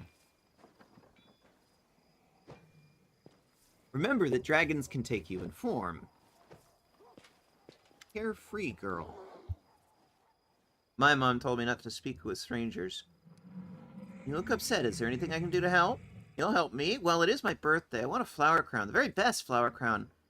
I want magical angel blooms, like in a fairy tale. My mom told me a story that an angel cried because evil demons took over eyes, and angel blooms grew from his tears. I want those flowers for my crown. Alright, I'll bring you some of those flowers. They only grow near eyes, and it's really scary there. No problem. I have to go there anyway. Noble, peasant, lady in distress. Hello. See a woman in a clean but worn dress. She looks like she's about to cry. Her eyes are red and puffy, and the outline of her dress hints that she is an expectant mother. You need help. Well, maybe I do. My husband told me to forget it, but I can't. It's embarrassing, but since you ask, I want cheese so badly I could scream, but I don't have it. But not any of the normal cheese you can buy in any street corner. I'm craving a special kind of cheese. The kind my grandfather used to bring me. It's made from mare's milk, and it's a bluish-green mold. They used to make it in Sarkoros before it was destroyed. I could eat a whole wheel of the stuff, but all I want is a single piece, just the smallest taste, and then I'd be happy. You could probably find it in Dresden, but... Dresden's so far from here. Pretty sure I can get you some stuff from Dresden, says the commander of the crusade. I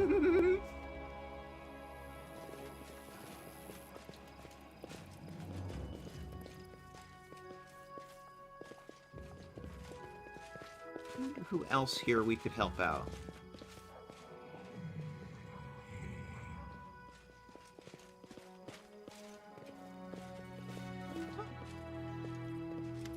Hello? You seem feisty. You're the kind of lady I need. Are you in need of help? Not just me, this is a matter of great importance for the entire academic community of Golarion. My good friend and old rival, Master Orivo, believes himself to be a philosopher of the highest order and an expert on all forms of written material. Last Moonday... That's Fantasy Monday. Over a mug of strong ale bought by yours truly, mind you, he had the nerve to claim that Almaster of Sheliax did not know how many angels could fit on a single ray of the sun. Can you imagine? Almaster of Sheliax was the first to pose this question and discovered its answer. A 5-year-old who would know this, but no, Ariu, that old fool, demands proof. And the only proof of existence was stolen by the Baphamites long ago. I do hope their demon lord at least recognized the treasure he'd been given instead of using it to wipe his buttocks. If you can, bring the book back. If Ryu prevails, I will leave Canopus forever, because a city where such foolishness holds sway is no place for a true scholar. Fine, I will bring you the book. I have a feeling...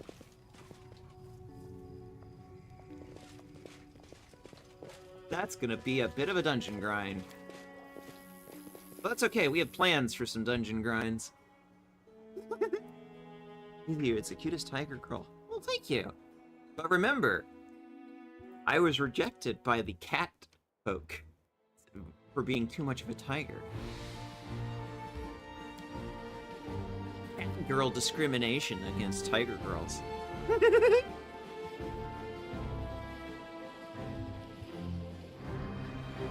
Yes, I'm going to keep bringing that up, because it amuses me to no end.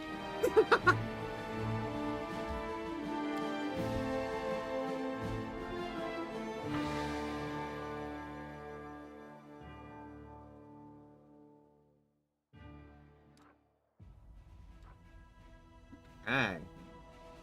I wonder if we can find any of these little side things along our way home. Looks like we have a whole bunch of new things to explore now. The West Selene River. Those who perished in Canabres. I still dream about them. Sometimes I see their faces in the crowd. Tell me, this will never be over, will it? No. The ones we lost, they'll be with us forever.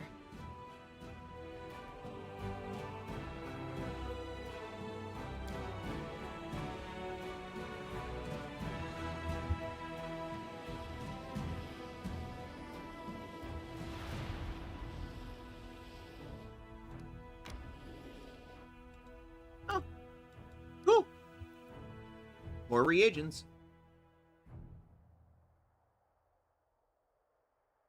But there's a couple more up here.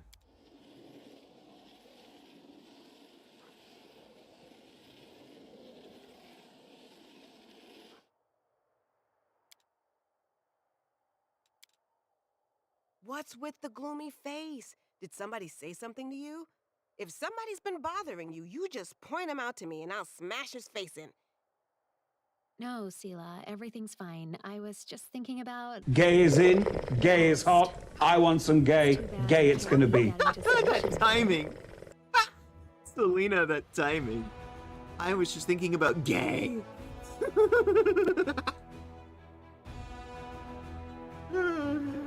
That. Okay. Clip that.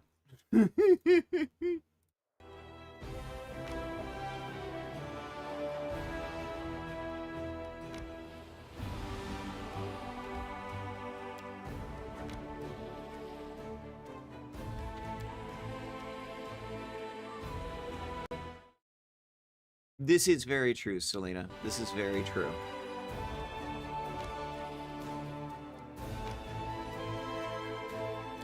Alright, let's get in a good EPs. We're gonna have to head back to Dresden.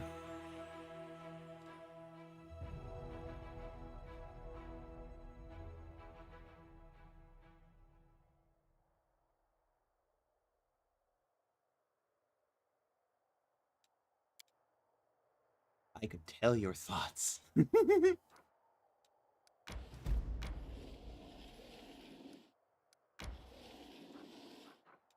Ooh, more reagents. Okay, cool. Random encounter. Random encounter.mp3. Do not fear. Do not waver. This will hurt. More ghouls.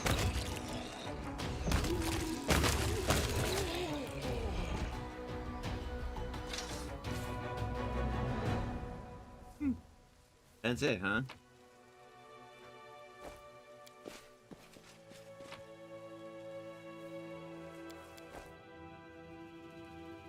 Am EP woof today. Understandable. It's sort of an EP Thursday. It's actually kind of rainy here.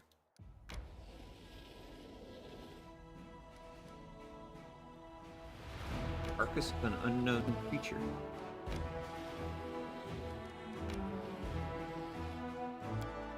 Oh. More reagents.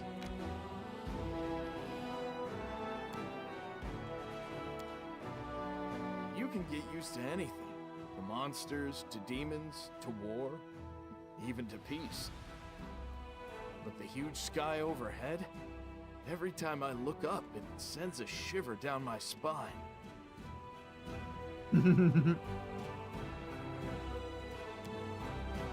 Wait until we explain to you about outer space, Lan.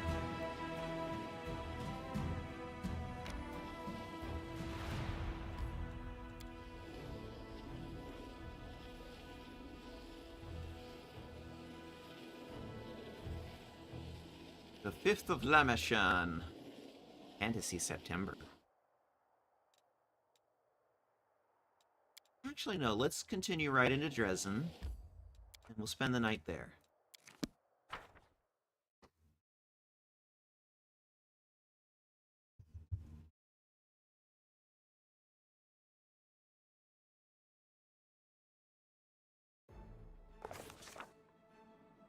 Oh, hello. I'm escaping to the one place that hasn't been corrupted by capitalism. Space! Space!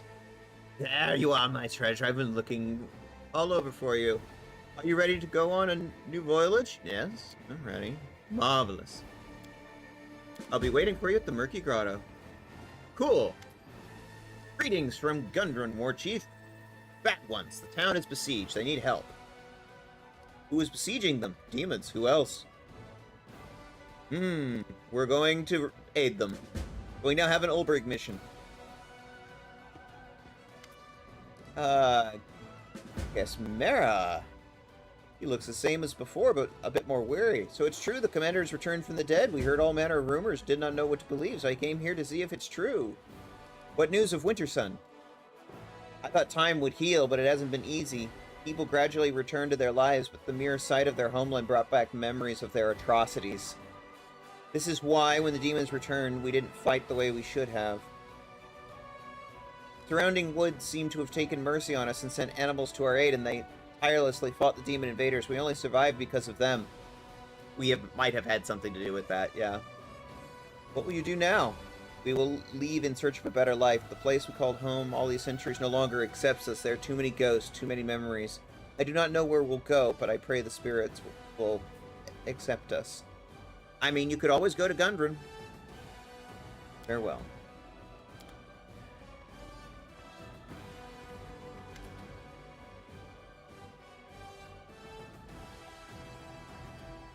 Oh, Lord.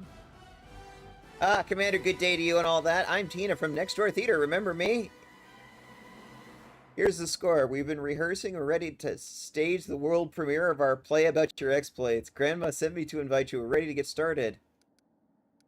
Great. Great. Next Door Theater and their show that they've been rehearsing this whole time.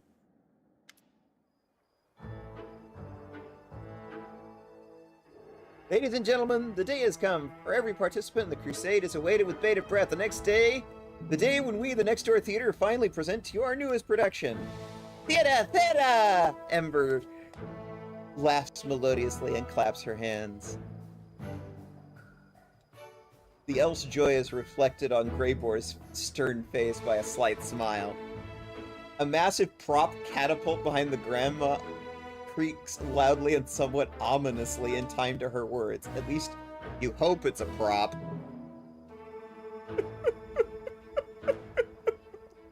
Oh no. Today we return to the recent past, to one of our first victories won by the Commander. Our show is dedicated to these grandiose, incredible, mind-blowing, exciting, large-scale, grand, and legendary events. Many of you probably witnessed firsthand. As director and playwright, I feel humbled and honored to... Captivated by her own speech, Grandma brandishes her ladle with wild enthusiasm and accidentally touches one of the catapult's levers.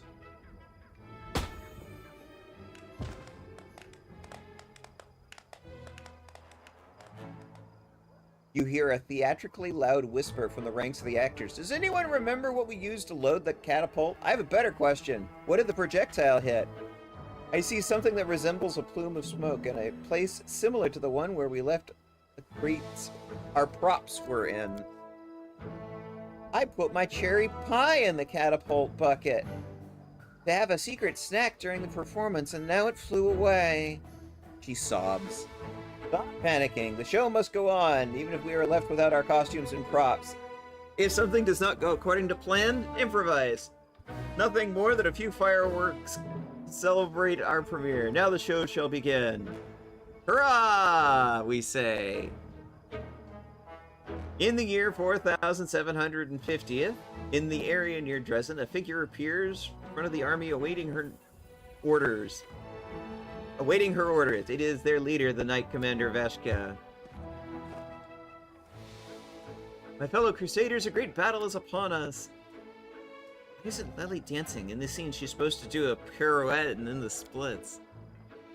We got a little confused and brought her real armor instead of cardboard armor. Where's her cardboard armor? Burning along with the rest of our props.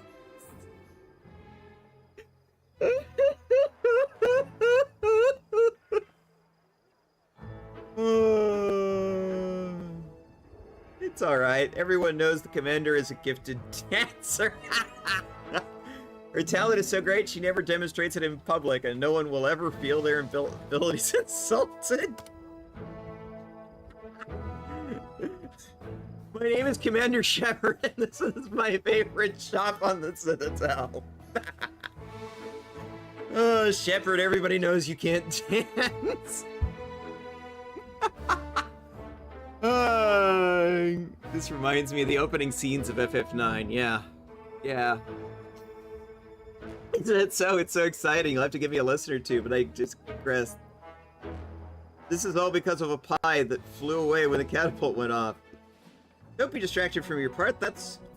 What's this pie you keep talking about? I needed the pie to play my part for improvisation. I needed something to compensate because I don't dance. Here, listen, my fellow Crusaders. The demons cruelly hit our cherry pies.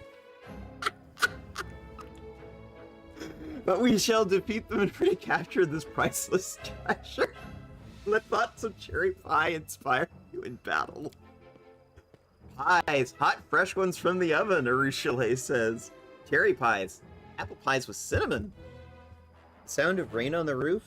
The striped face of a street kitten. The slanting rays of the evening sun and the dust particles dancing in them. I am ready to fight for all this. Grapes, says Trevor. Down in the abyss, when I was about to die, I'd remember how ripe grapes smell at home. That makes sense, considering Trevor and his brother came from a vineyard. Then, with her armor properly inspired, the commander explained the details of her great strategic plan. As we all know, the commander planned to outsmart the demons by infiltrating their ranks. For this, the commander prepared a very realistic and elaborate costume of a fearsome Balor. And that's exactly what happened. These were all choices we've made throughout the entire game. I remember when we chose this. The commander donned her costume of a horrifying, gory demon to deceive the enemy. Unfortunately, our show, intended as a family viewing, we cannot show this, so we must leave it to your imagination. And now all of you have witnessed the most spectacular, dramatic, and impressive culmination of our play. Let's return to reality for a moment. And welcome the person we're all here to celebrate the commander. After this was one of her earliest adventures. Yay! Cherry pie! What do you say, Commander? You like our show? I had fun! Sure, of course, sure. Sometimes our art exceeds the limitations of the stage. Now it is time for us to say goodbye. We were here from almost the first day, and now our show is over. Next door theater troupe has other places to be and places to perform. Aww. They're gone now. Unfortunately, this means I didn't get the one thing I came here to do, which is to come here and get a nap. Because my entire party is still dead tired. Fatigued and exhausted.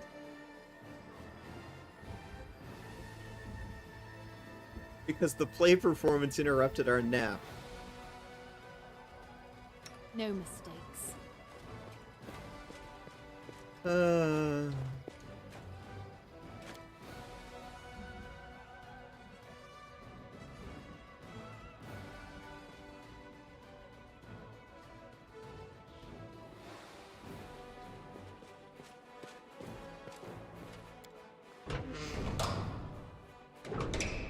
Wait, didn't you come for flying pie that incinerated boxes of props?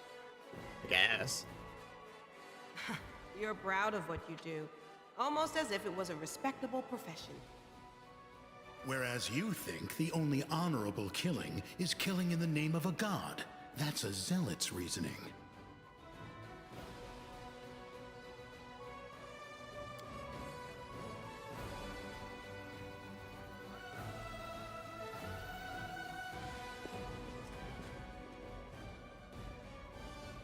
That's right, we still need to figure out where the souls are for Sela's quest, don't we?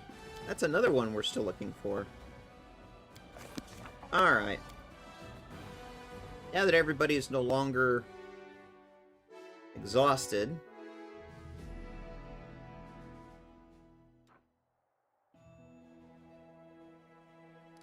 oh, right! Sarkorian cheese. We forgot about Sarkorian cheese. Where would we find Sarkorian cheese? Let's start with the tavern. And then maybe check the inn.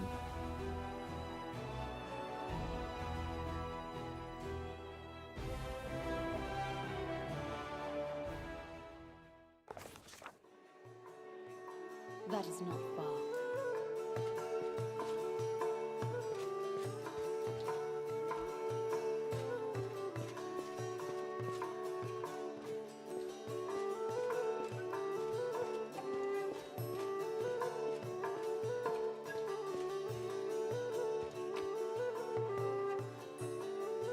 Wheel of blue cheese. I have a feeling that's what we're looking for.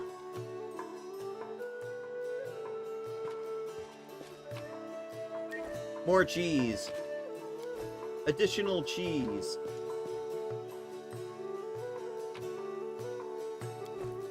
Blue cheese, soft cheese. More cheese. Wheel of moldy cheese. Well, we've found a lot of different cheese. Hopefully one of them is the right kind of cheese. For the lady with the pregnancy cravings.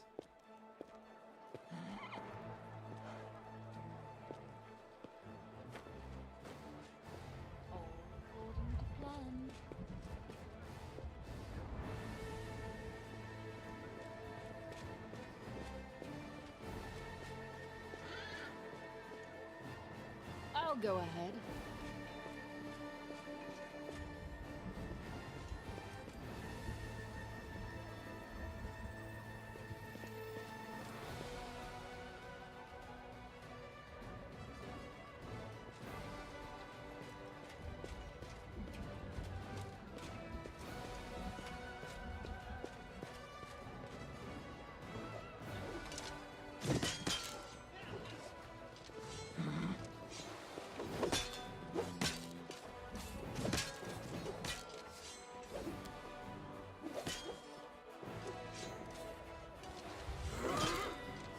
Okay, nothing new on that quest. I'm still waiting for word about where we need to go on that one.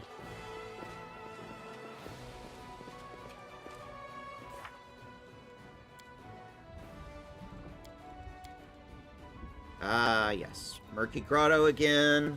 So we're gonna have more of that. Gundren. We've got a lot of side quests to go and do. Well, I guess we might as well get started.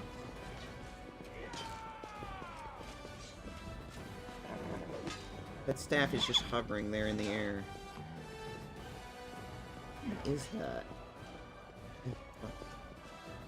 Graphic glitches! Yay! Do I need to start quoting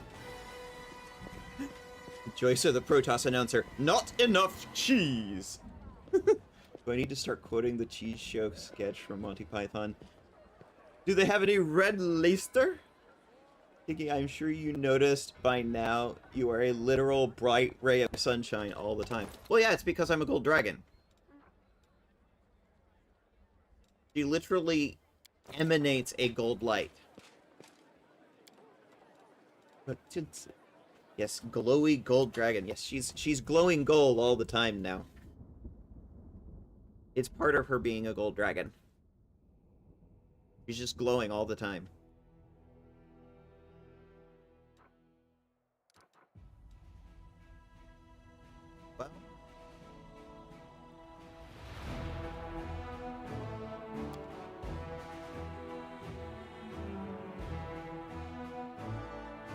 Might as well get started. Alright, Mr. Hell Knight. I know we have a side quest for you, so let's get yours done. Random encounter.png.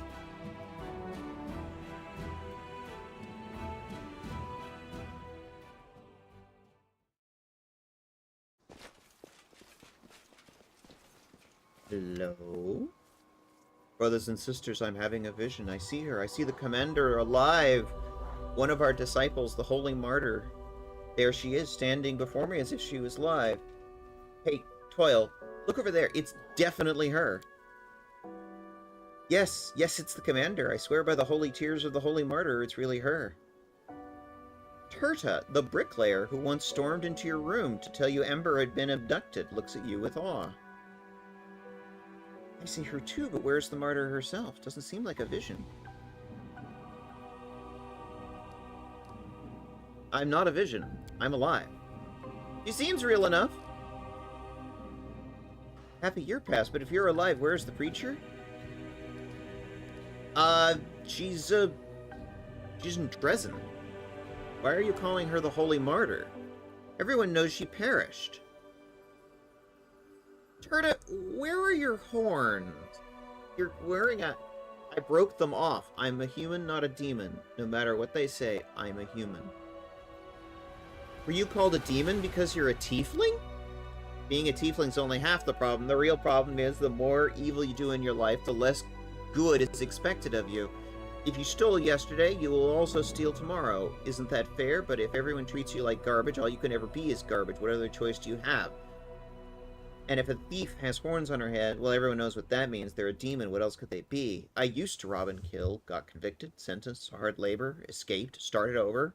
Thought there was no other path for me. If honest people refuse to accept me, I don't owe them anything. I've done too much evil to try and repent.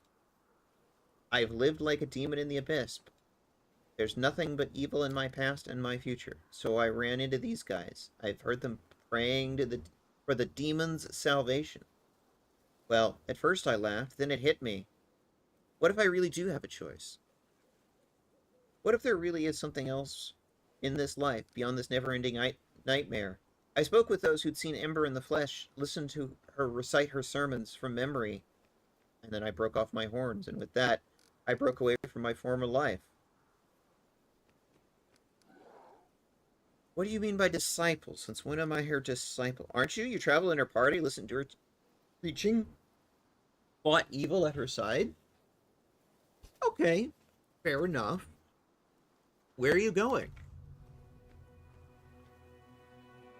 We are going to the unholy altar of Baphomet, the one shattered by the tears of our Ember the Righteous. The surviving Templars, led by the demon Tharasgod, decided that it was time to repair it and start offering sacrifices again since she was no longer there.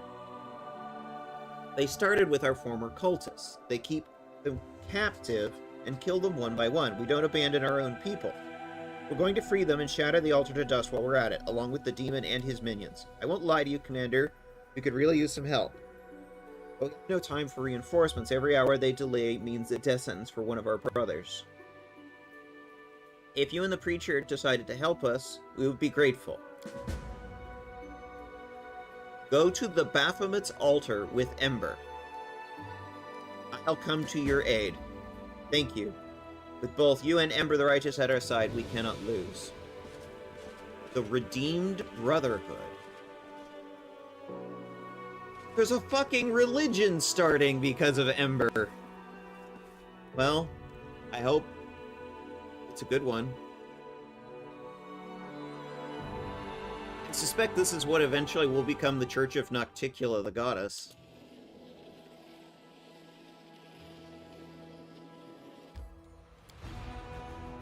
In probably, I don't know, 20 years' time? Golarion time? Because, yeah, that is eventually going to be a thing. Religion, good one, does not compute. Well, this is Golarion. There are some good religions, there are some bad ones. Like, literally all of the points of the chaos, the chart. Good, evil, chaos, law. There are churches for each of them. And each and every one of the deities in Golarion.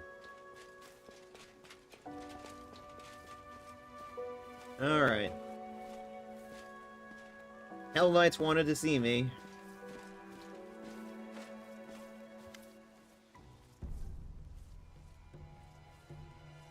They surround me in a group.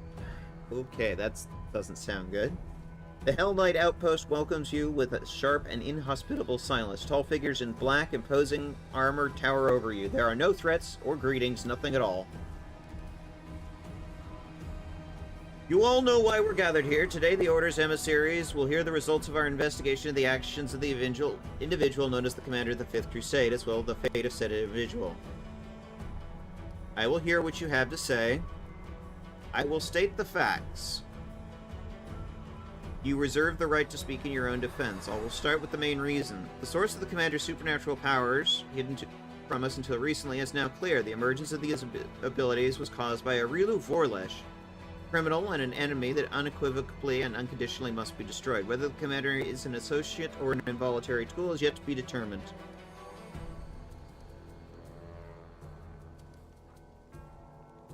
I am neither. Arilu has no means of controlling me, and any scholar of magic can attest to that. Your openness, your appeal to expert opinion, and your rational approach do you credit. This will be taken into account. Let us continue. Aside from the source of the power, there is also the matter of its application. The power Commander received from the demon-serving witch did not turn out to the advantage of her patrons. Unfortunately, it did not turn out to our advantage either. Spineless idealism, leading to a borderline inability to act, is something that threatens the entire crusade. So in other words, they don't like the fact that I turned into a gold dragon. Whatever my power is, I use it to openly oppose the world wound and benefit the crusade. He pays no attention to your words. We also must scrutinize the Commander's temperament. The main question of interest to us was whether we could rely on such an ally. What if she became a puppet in the hands of our enemies? To determine this, I took the liberty of staging a test that featured several treacherous demons. The result of the test was exceptional. The Commander is capable of seeing through demonic deception and can successfully resist their tricks, if she wishes to.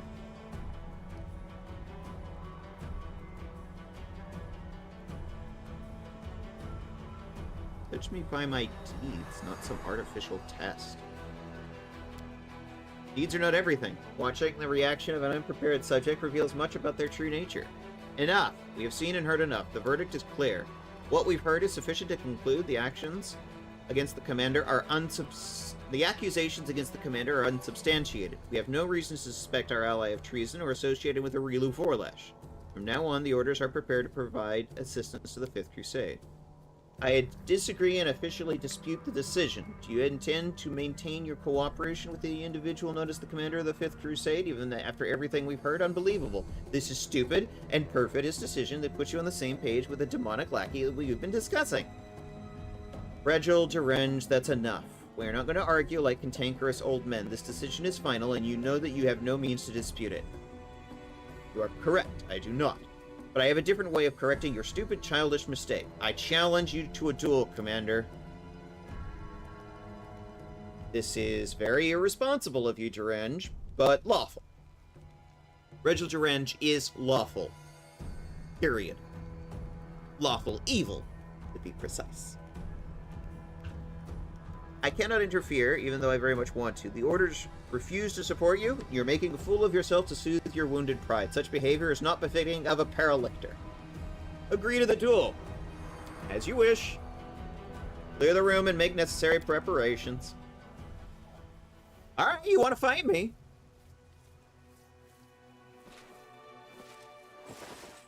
In a one-on-one battle. Duel to the death. A bleaching gnome versus a gold dragon. Ranks.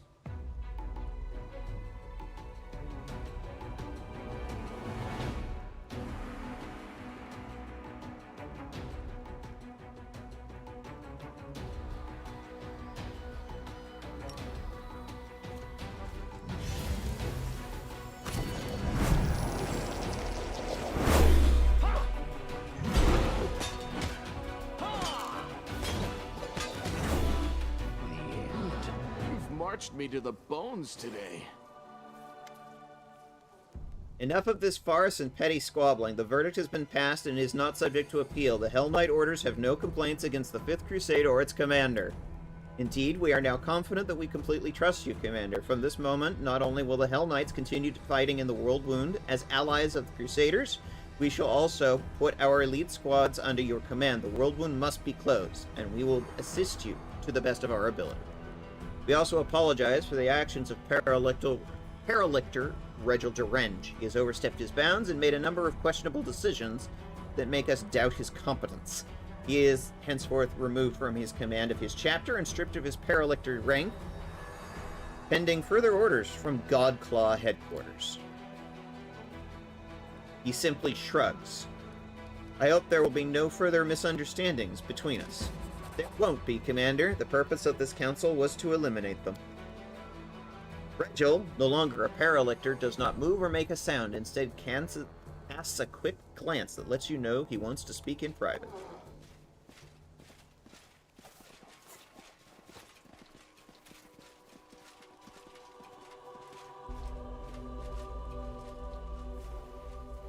I believe I owe you an explanation, Knight Commander. I'm listening. First, I'd like to paint you a picture of the situation I found myself in shortly before we met.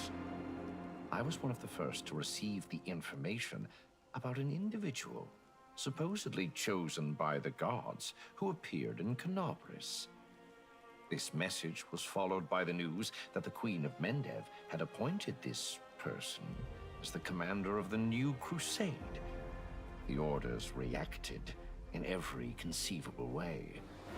I imagine that you, and anything even remotely related to you, was being discussed in every corner of every Hell Knight citadel. I did not have to be present to imagine the words spoken and the suggestions offered, nor the chaos. The orders often cannot agree, even among themselves. Anticipating the upcoming arguments, I submitted a petition and volunteered to attach myself to the new commander in order to assess her leadership and discover the true nature of her powers. But a good strategist looks far into the future. The role I gave myself was just the beginning. I watched and prepared contingency plans for every potential turn of events, such as if you turned out to be a menace that must be destroyed, or if you turned out to be a valuable asset and our best hope of triumphing over the abyssal host. An ally who must be supported, no matter the cost. I have been a Hell Knight for most of my life. I know the orders like the back of my hand. All our might, determination, and glory, as well as our weaknesses. Unfortunately, it was clear that not all of us would appreciate the tremendous potential of such an important piece showing up on the board. I could write dozens of reports, give you the most stellar of testimonies, and that still wouldn't be enough to convince the skeptics. Only a military tribunal would be able to resolve the issues between the Crusade commander and the Hell Knights. As formal a hearing as possible, to assure the orders they had considered the case and had the chance to pronounce a verdict. The occasion also called for a sacrifice, a symbolic victim who would reinforce the impression of a successful trial and a unanimous decision. Nothing bolsters the reputation of the accused like the public humiliation of their accuser. I was the obvious choice for the role. So I organized this tribunal and did my best to ensure that the Paralictors arrived at the only correct decision, given the circumstances. Of course, this meant that my reputation would be destroyed, and I would be stripped of my rank. But that's inconsequential. Such losses are acceptable. I make no great fuss about the bleaching, but I do realize the full scope of its effects. The Fifth Crusade is quite possibly my last campaign. The pressures of time push people to extreme measures, and I am no exception. My aim was more than simply to prevent the Hell Knights from rallying against you. I wanted to strengthen your alliance, to give you a powerful army, a strong asset in the confrontation with the Abyssal Host. My gambit was successful. I am satisfied. Okay.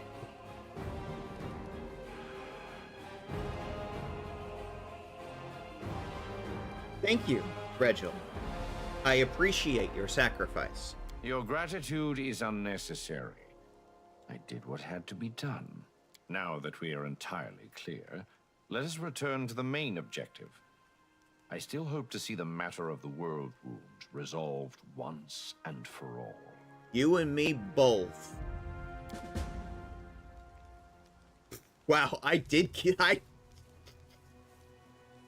Its HP is like exactly 10. I did beat the crap out of him.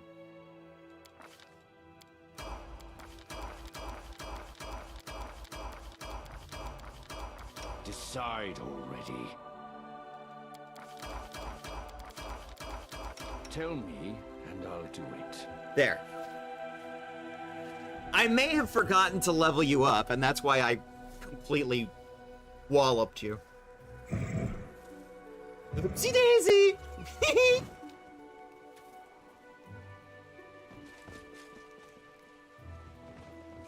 You're leveled up now.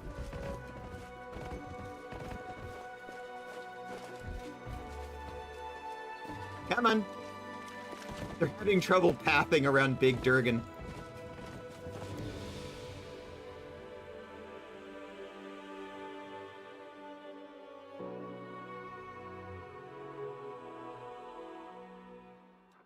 Alright. Now that that has been successfully taken care of,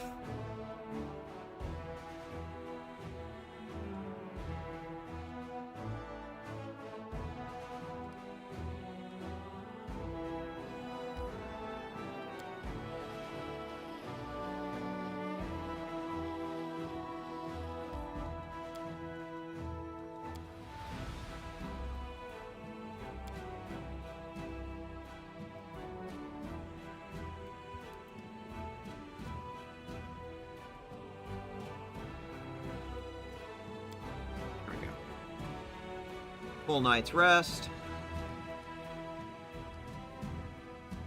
Come on, why won't you let me in there? There we go. If I remember correctly, this is where one of our missions is. Assuming things haven't changed. As it should be.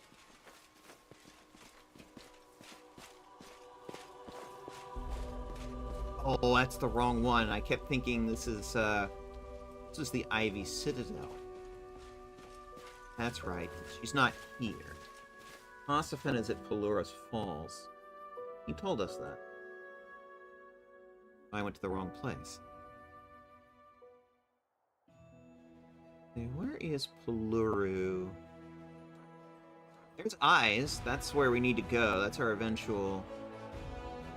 I want to say it was somewhere in this neck of the woods.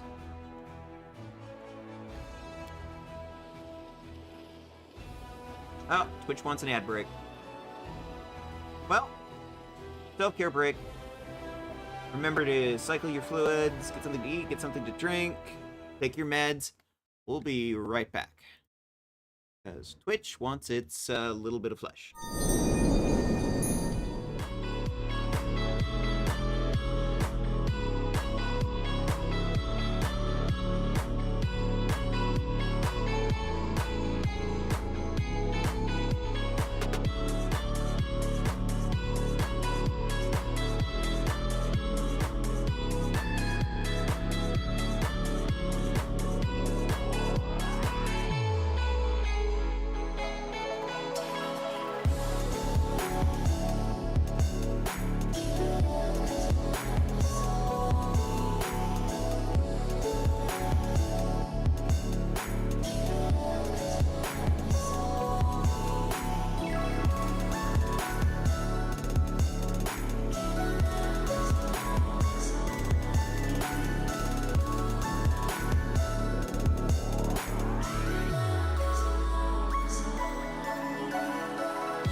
Thank you for picking up your daily pedal, Cat.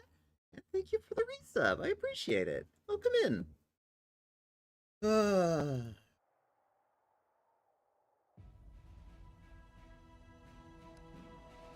Gay is in, gay is hot. I want some gay. Gay it's gonna be. Alright, let's everybody have a quick little rest. Trans rights. Exactly. Trans rights. I haven't made a confession for a long time.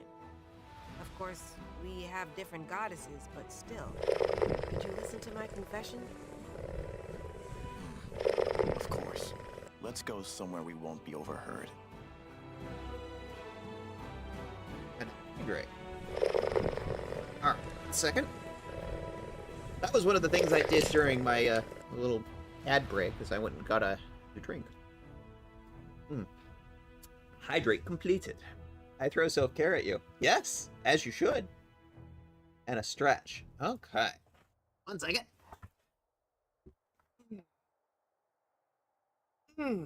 Big stretch, big stretch. And I am sitting upright in my chair. And have I taken my meds? Yes, I took my meds this morning. My next one will be 8 o'clock tonight. And that'll be up... No, it'll be up to me to remember, but, you know, you and Sam can help remind me on that one.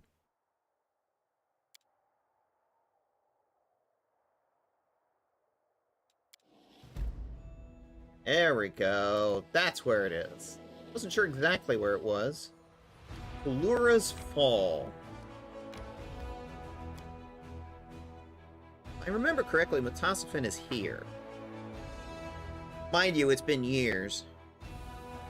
I'm gonna go back into Lurk and finish listening to all of episode 7. Well, I hope you enjoy it. I'm thinking we're about ready to move 7 from production into final.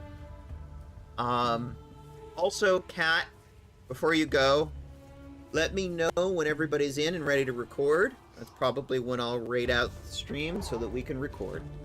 Our victory is I will resist. Well, Tarkorian Whites fighting demon shears. Fascinating. I'm done with you.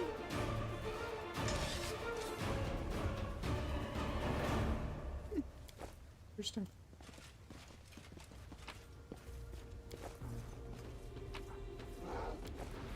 Thanks, Lan. Yet another obstacle. You're so awesome, Lan. Corpulence victors.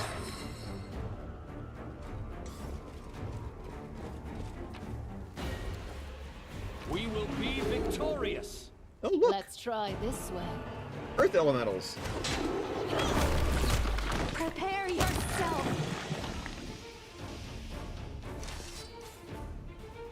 That is not far. About an hour, according to Silver. Okay, so about 3:30. Huh? About an hour later than I expected, but that's fine.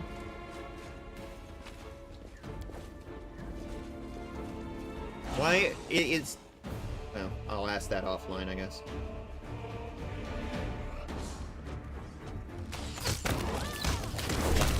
Your performance is lacking. You are lacking.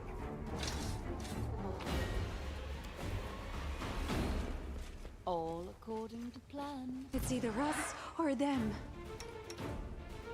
Oh, hello.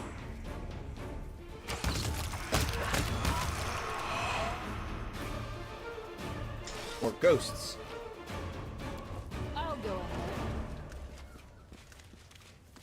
Oh, that seems to be the end of the We map. won't fall here. I swear it. Oh, more demons.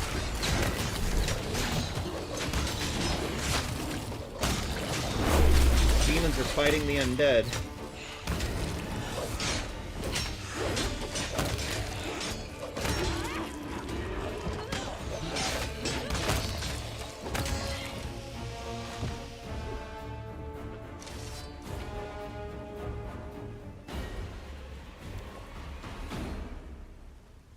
It is finished.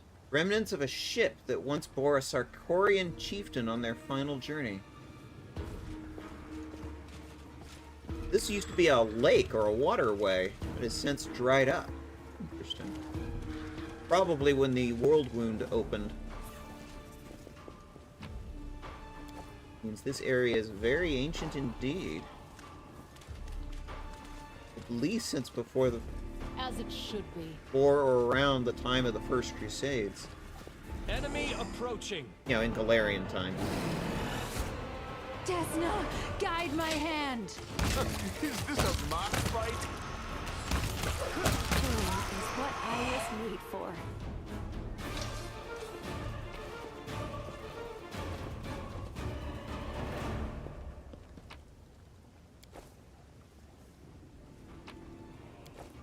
That is not far.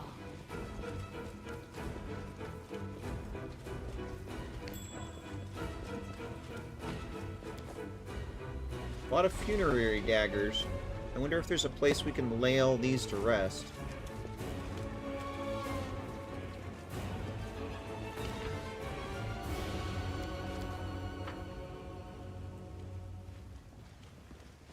Gotta be a place around here we can put them all.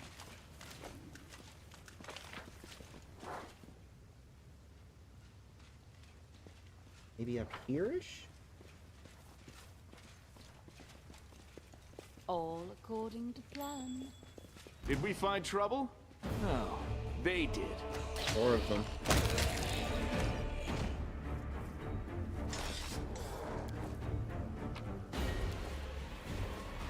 What a find. Sort of feel like I wish I would have brought in, Holbert for this.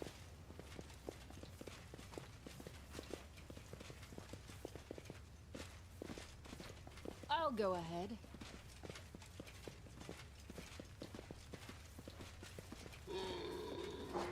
Our victory is certain. Let's try this way.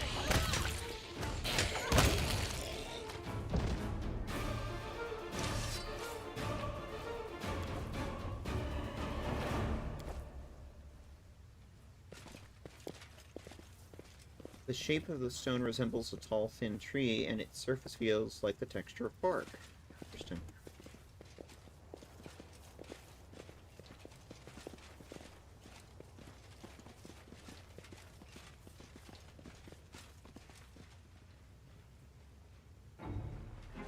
As it should be.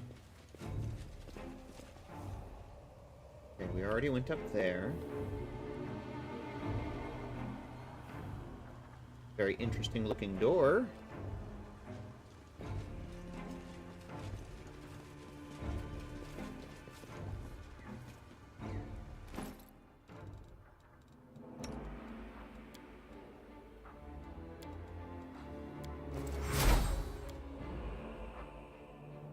Danger ahead! Ah, Make more demons. Your peace.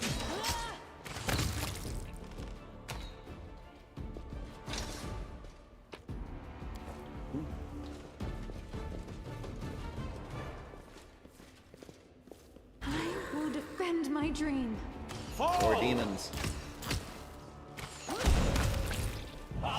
This will No glory without risk!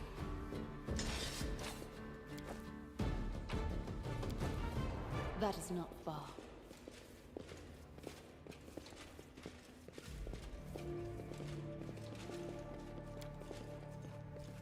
Sarkoris, all our tears are for you, In our due lost time. land.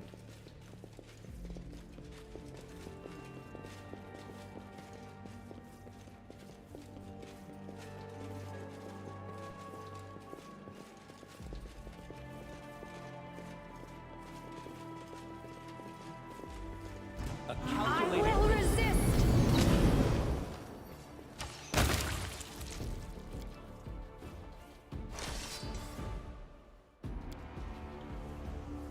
Statue of Plura, made in the simplest and expressive style characteristic of Sarkoris.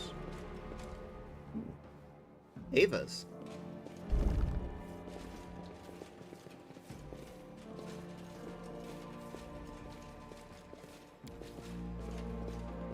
They're kind of like, I finished here.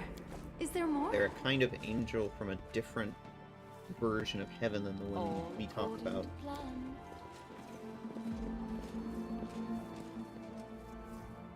Someone has put a plate of food scraps near a hole in the wall, hoping to tame a small animal. I'll go ahead.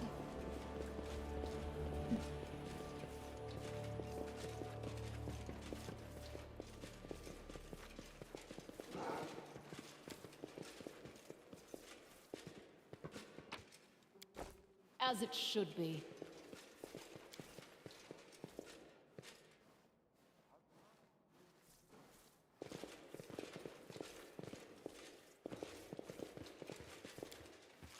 Where is everybody that lives here? This place looks like...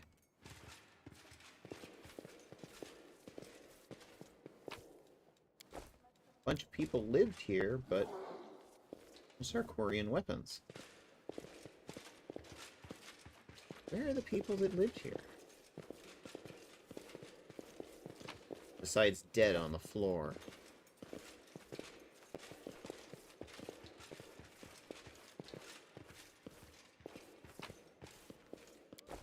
That is not far. All I see are the dead demons.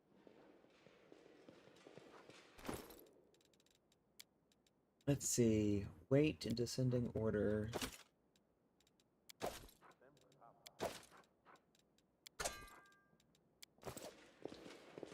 Bit overloaded. Did we step on their toes as well? Yay, Marilith. Succubi, Colossi, all kinds of different demons.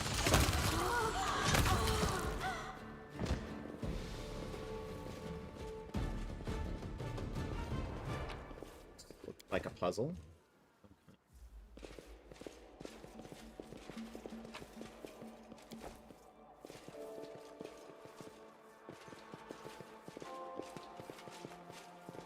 In due time.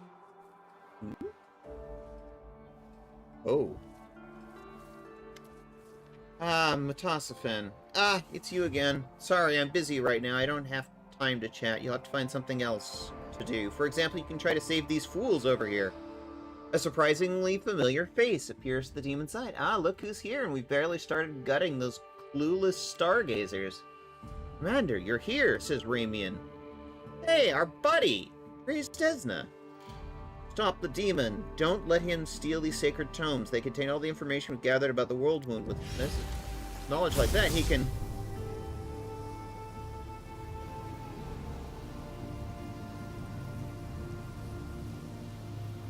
Dragon Mythic Path. Look at me, Nura Dendiwar. Leave your vengeance and pain in the past. For your own sake, let it go. You know how many speeches like that I've heard? Screw it. Alright, I'll help you. You, Hornhead, your end has come. Dispel magic. Portal's gone. Why doesn't that surprise me? How many times have you switched sides? Do you keep a running list of your betrayals? Enemy approaching! And then I free everybody. Prepare yourself! Take you!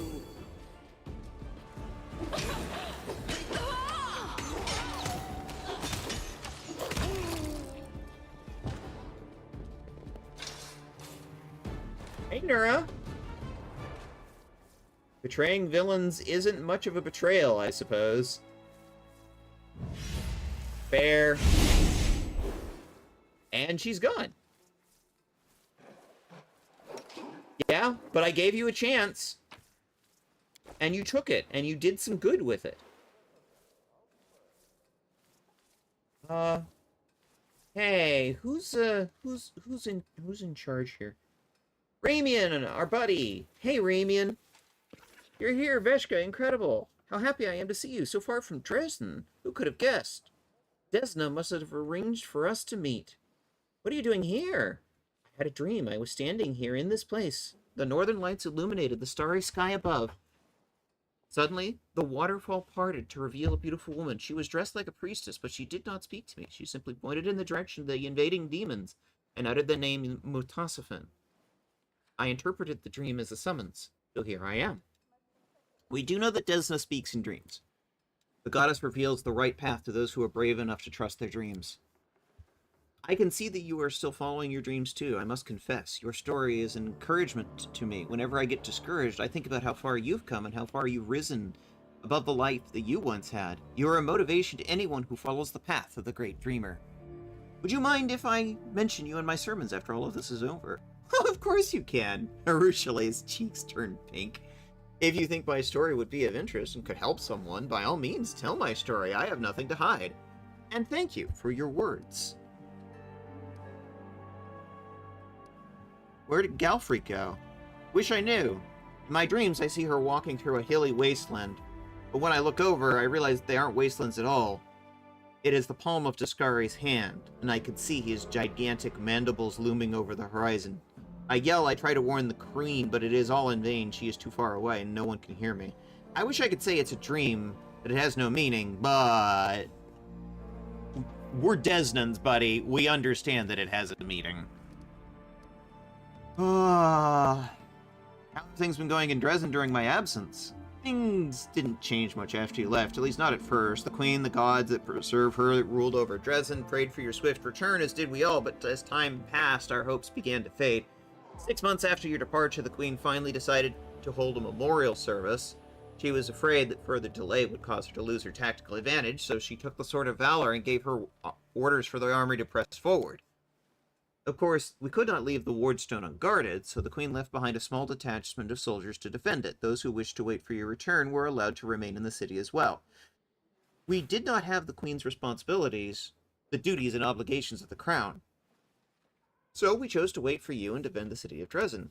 You've put so much effort into saving the fortress, how can we just abandon it? Well, since then, things have been fairly quiet. When I left the city, the demons were still keeping their distance, but I have a feeling that'll change soon. Why didn't you go with Galfrey? Because, well, you should have been the one to have seen those... You should have seen those who decided to say, one brave soul after another bowed before the Queen and asked her permission to stay in Dresden and await your return. I decided to join them. I was caught up in the emotion of the moment. I couldn't leave and let the demons tear apart the fortress that you worked so hard to save. Truth be told, I was devastated when I realized we would have to surrender the fortress. I was so close to despair, but then I realized that the goddess was teaching me an important lesson. I had allowed myself to be blinded by pride, and I thought that we could defend the city without Iomede's blessing and the help of our friends. But I am a priest. A priest should be humble, and I can hope for a miracle, and I should not demand one. And when I stopped grieving, the miracle happened. I was sent here. See you in Dresden. Good to have you back, buddy. You know, as we're Dresdenans, we need to stay together. Alright, who else have we got here? Iliandra. Talk to the leader of the Shrine of Pelura. Oh, you're the High Priestess. Thank you for coming.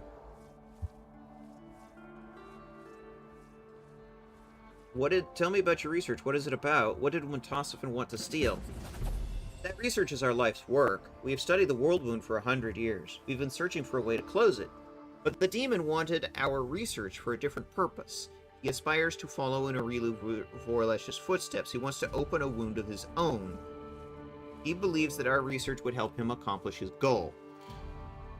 Looks at the body on the floor. Not anymore! Thank you for putting an end to his evil schemes. We've worked so hard over this past 100 years, I could not bear if our research ended up in the wrong hands. What will happen to your sanctuary now? It breaks my heart to leave, but we cannot stay. The sanctuary was protected by the secrecy of its location, but now that the demons know about the temple, this is no longer a place of refuge. I will lead the survivors someplace safe. But I cherish the thought that we will return. Someday our waterfalls will sing again. A temple is not a place, says Socio. It is not a building. It is a community. As long as the servants of Pelura are alive, as long as you keep the faith, the shrine will survive. I know you're trying to be kind, cleric, but you know nothing of our faith. You cannot possibly understand our... Oh, God. Okay, whatever. Blah, blah, blah.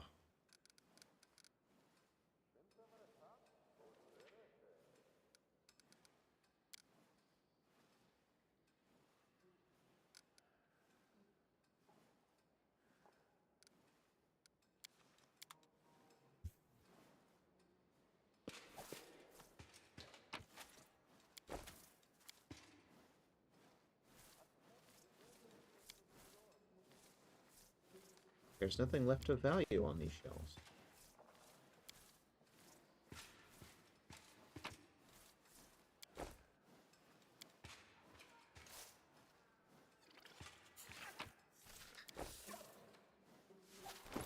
Reminds me. Date, newest to oldest. Did we get anything there? A Golarion book.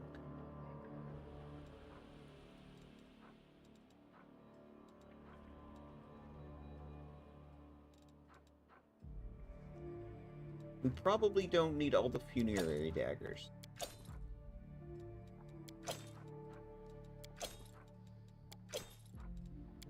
I'm quite sure what to do with them.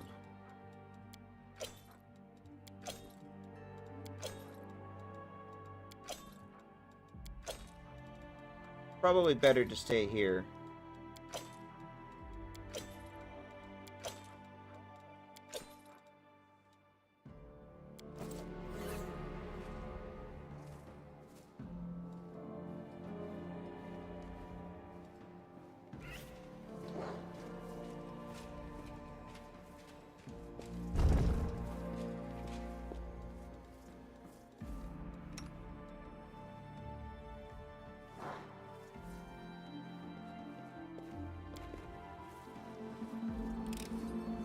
I'm glad I was useful to you.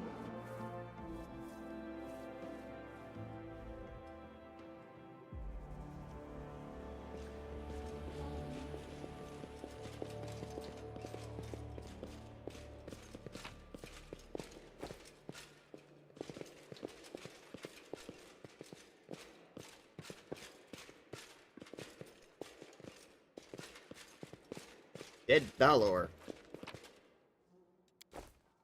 Well, I see a number of them did not go out without fighting.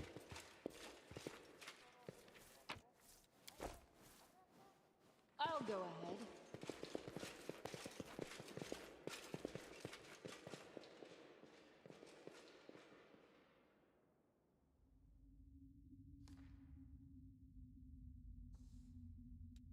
No mistakes.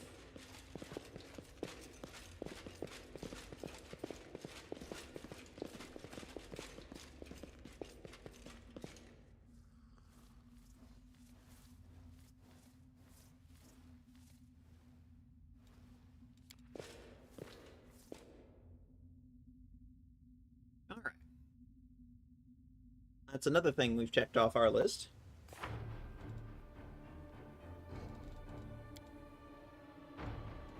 We need to talk to Ember. Get back to town.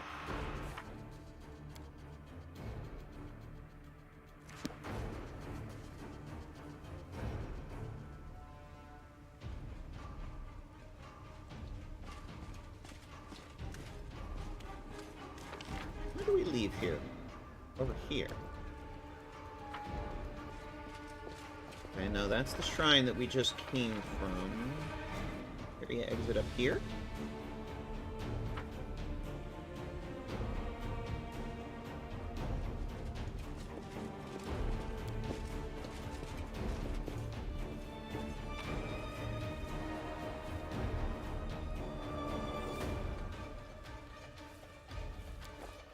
Okay, fine. I'll take it just so it doesn't get destroyed.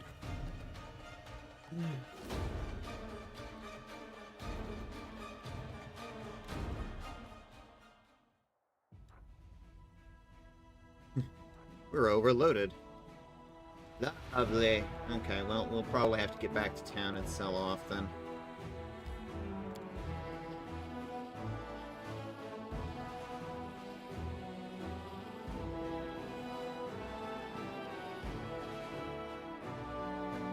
Everybody eat bees. Do a self-care.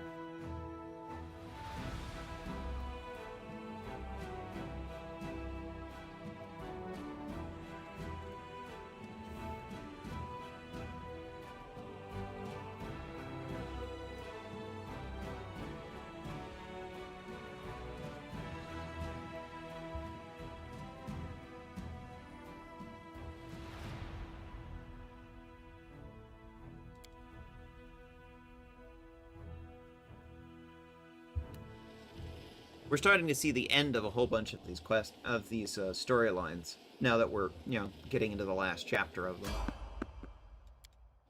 them. I don't.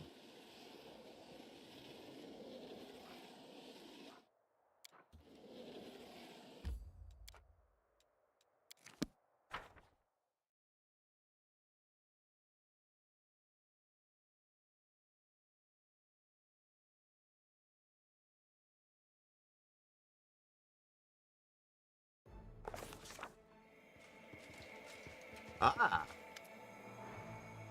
Elon! Elon's eyes burn with a feverish light. Commander, you have my respect. You've survived the Abyss, and that is no small feat. Alright, here's the deal. While you were in the Abyss, these folks discovered where the souls are being kept, the ones stolen by demons. Good. Okay, good. We're gonna finally resolve this quest, I hope. I wouldn't say discovered. I may be a cleric, but there are limits to my power, especially here in the World One. However, we do have a general location. When I was looking for the souls, I had a vision. I saw a rock that looked like a gravestone, and beneath it was an entrance to a cave. I know that the rock is on the outskirts of the Winged Wood. Not difficult to recognize the ancient forest. It's been burning for decades, in an unquenchable fire started by the demons. I'm certain that's where the souls are being held. I don't know what awaits us underneath that rock. Anyway, we've decided to go there, find the souls, and rough up any cultists. We'd love the help. But what if something happened to Kiana's soul? Who knows what that monster's done to her? It makes me sick just to think about it. Elon, pull yourself together. We've had this discussion before. We spoke together after the tragedy happened. If you want to help Kiana, you can't let your emotions get the best of you. I apologize, Commander. It's the second time you've brought me to my senses, and you're absolutely right. I will get a hold of myself. All right, I'm going to help you. You have my thanks, Commander. Okay, we now have Seela's quest. Oh, Jenna Eldori. Yana, you're here. Yeah, I'm here. Seela, how can you be smiling at somebody who failed you? I thought you never wanted to see me again. I mean, I'll definitely give you a piece of my mind when we're in private, but I'm glad you're okay. Well, let me tell you why I'm here. I have business with you, or rather a request. Commander, I know about the stolen souls. I want to help you search for them. I've come to ask if you'll let me join you and Seela on this mission.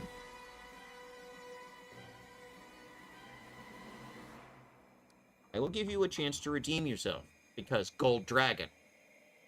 Go with Elon and help him. We'll meet you there. I won't let you down. We're not just saving a cart full of booze this time. This is much more important. But that just means we have to succeed. Failure is not an option. On that, we agree. We have friends whose lives are riding on this. But we'll do nobody any good if we don't get some sleep. Self-care. I think we'd also probably talk to Ember before we leave. And then take her with us. Maybe we can knock out both of those missions at once.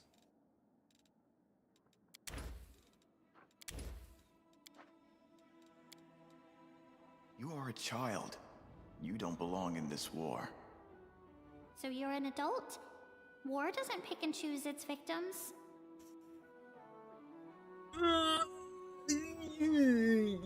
Ooh. The words of Ember, critical hit.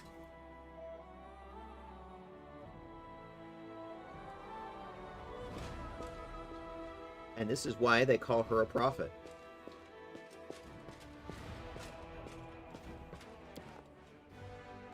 Wise beyond the reason of any.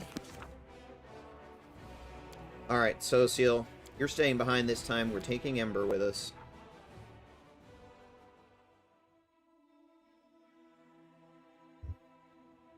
Actually, I was going to talk to her in the street first. Streets.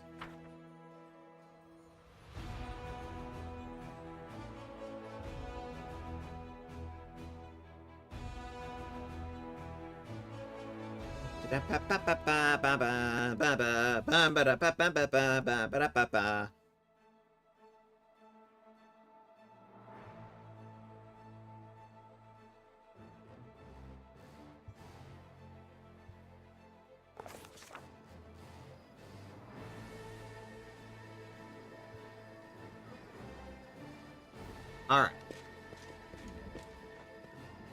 Where was Ember hiding out? There you are. Focus on the goal. Hey, I have a quest to talk to you. You have followers now. They live according to your preaching, and they call you Saint Ember, Ember the Righteous. They call themselves the Redeemed Brotherhood. Oh, my words helped someone? I'm glad. How can I be a saint? I am an ordinary girl. And I say very simple things that everyone knows. They are fighting demons at Baphomet's altar. They hope you will come to their aid. Of course I'll come. What did you expect? Let's go there now.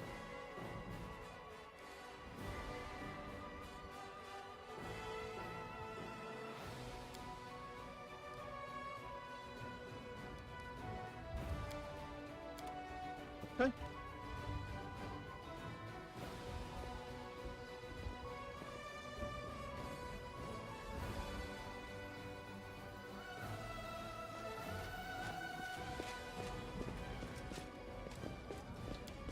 Okay, so we're going to take this group out. We're going to try and knock out 2 objectives. We're going to try and do the Ember quest, and we're going to try and do the Sela quest.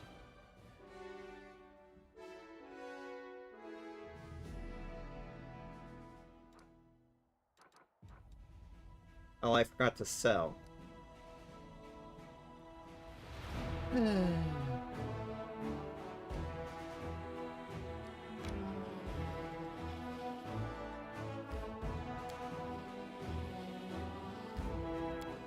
I am making all kinds of mistakes here.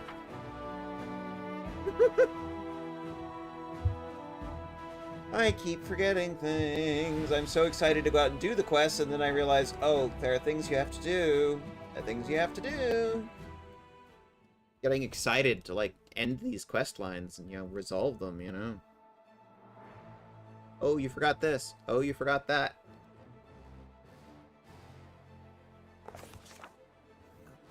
Okay. Selling guy, he's up here. Over by Wooljet. Ready for anything.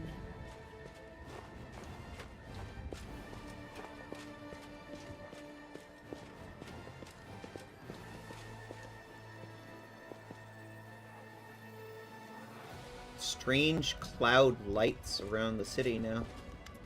It's kind of new. Permission to speak.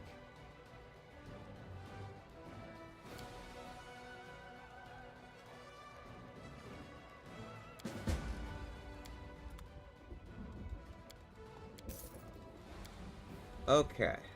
Let's get rid of anything we don't need for right now.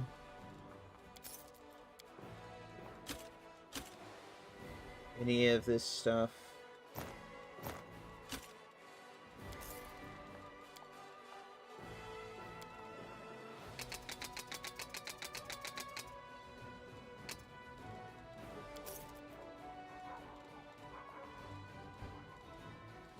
By the way, do you have another bag of holding?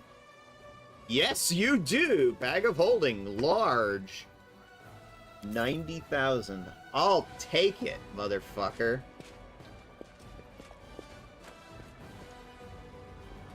That should probably help with our bag issues.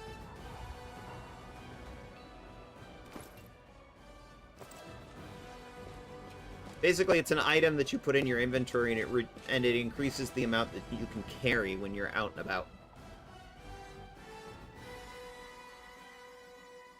And they come in, like, small, medium, and large.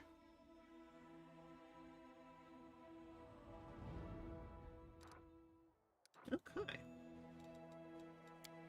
Also probably level up you. Fortunately, I've leveled you up recently, so I don't have to do very much.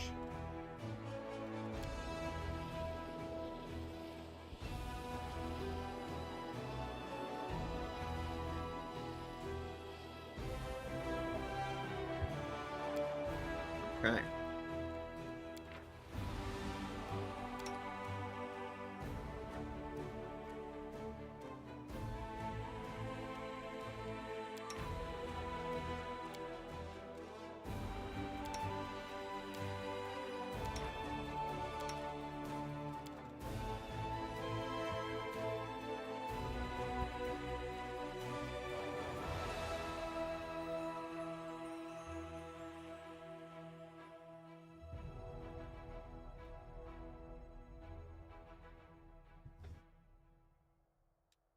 Let's keep moving.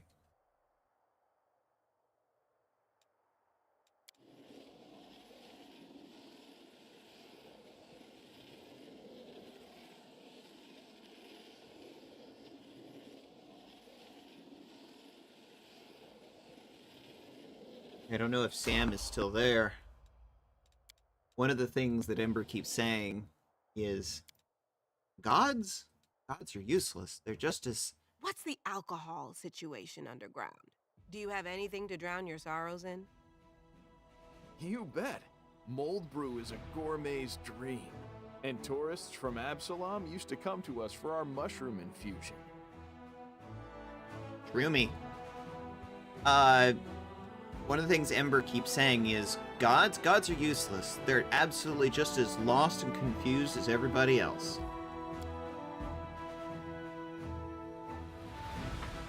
And I love that line.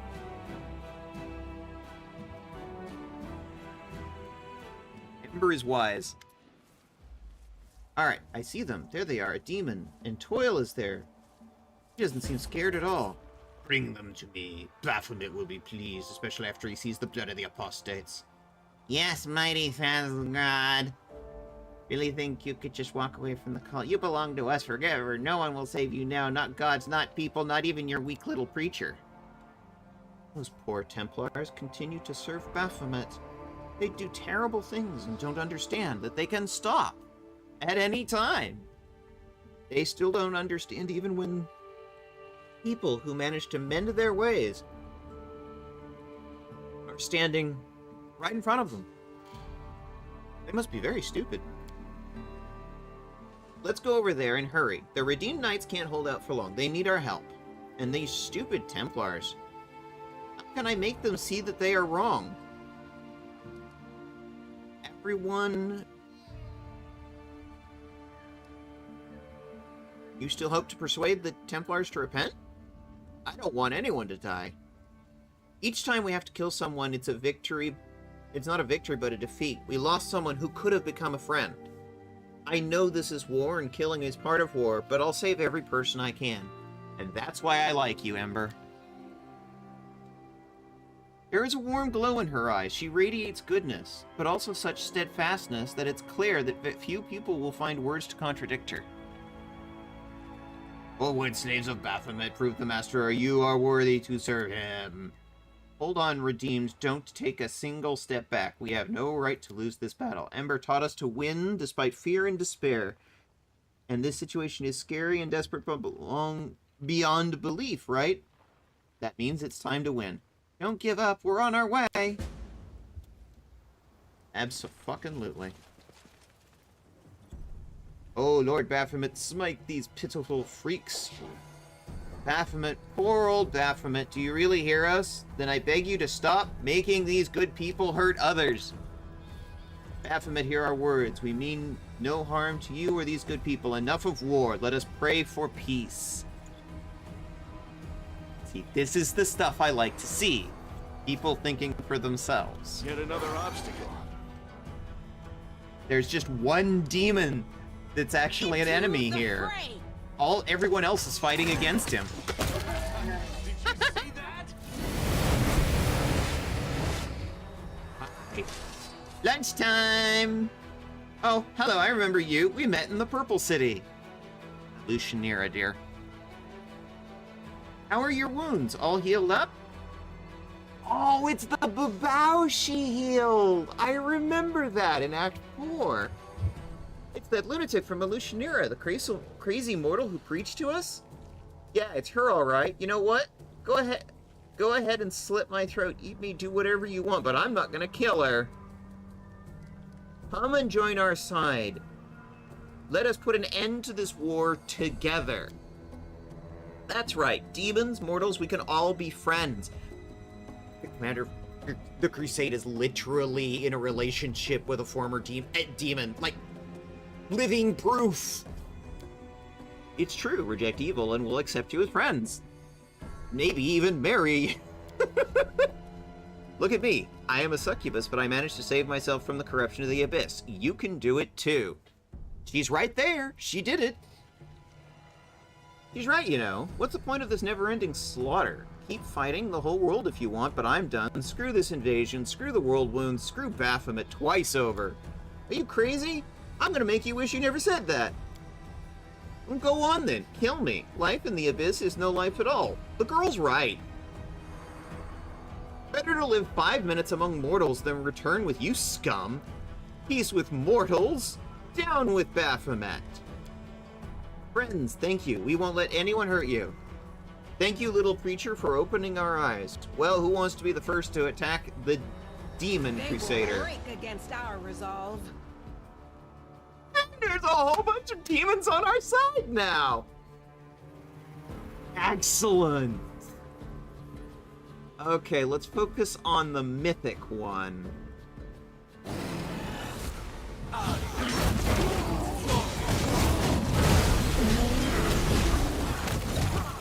Hey, got the mythic one.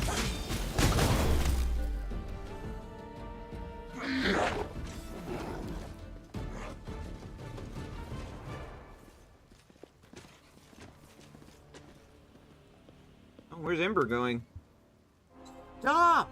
The elf's sonorous voice echoes over the battlefield. All present, Crusaders, Templars, even demons lower their weapons and turn to her in surprise. Listen to me. I was born the year this war began. I know nothing about it. But my father told me the good people were going on a crusade to save the world from demons. So we went too. Then my father died, but it wasn't demons who killed him. He was killed by some good knights who thought they were cultists. Stupid, right? Ember laughs, but tears roll down her cheeks. Since then, I've watched for many years as good people die stupidly in a stupid war. They die from disease, hunger, weapons. They kill each other because demons order them to, or out of suspicion, or out of fear. Meanwhile, demons keep coming out of the abyss, and what do they get? A scrap of a wasteland and a quick death at the end of a crusader's sword. The world wound has brought no good to anyone, not the crusaders, not the cultists, not the demons. So let us close it together and end this war. Do not listen to this mortal fool. Bring me her head.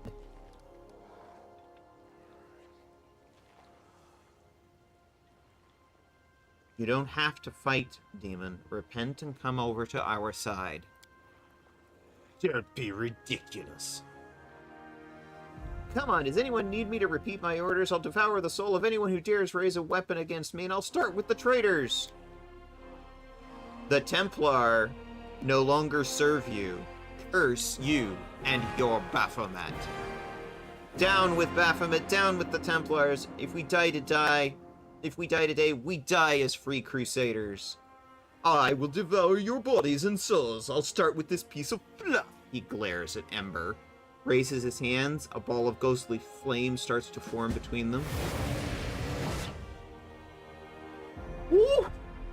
That's nocticular!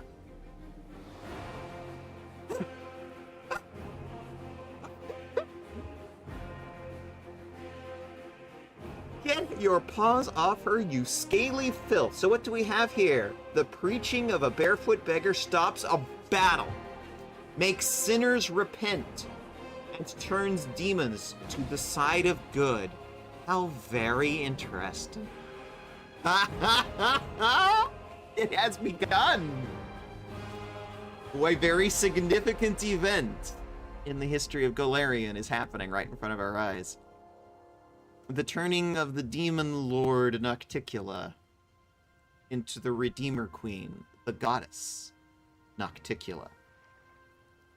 A goddess of those who did bad things but have turned their life around and become good, or were rejected and thrown out by society but have chosen a path of good. The goddess Nocticula, the Redeemer Queen, a former succubus, the first succubus, turned goddess of good. And it's happening right in front of our eyes. I confess, girl, your words failed to impress me in Elushanira, but your deeds are interesting. Hey, you rebels! What does this mean? Do you fear this tiny mortal more than Baphomet, Discari, and all the other demons of the Abyss, who will be displeased by your betrayal? No, my lady in shadow. We are not afraid of her or them. We are no longer afraid of anything. We've been afraid our entire lives. But this mortal girl has healed our fear.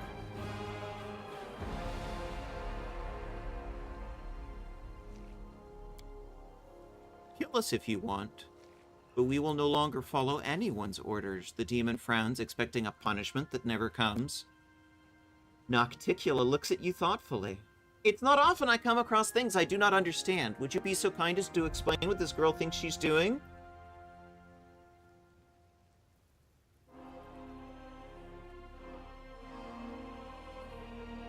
She already explained everything to you.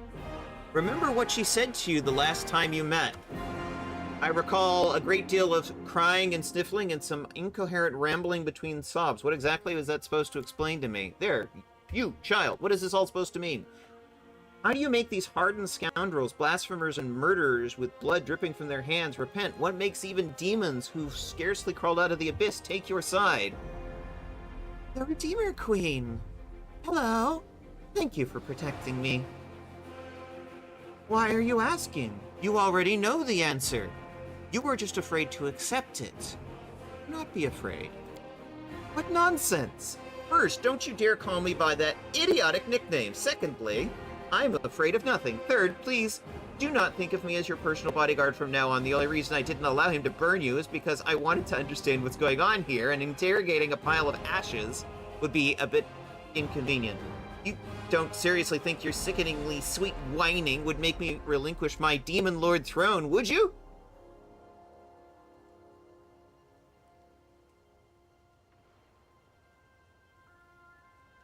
What do you think, Nocticula? What do you think?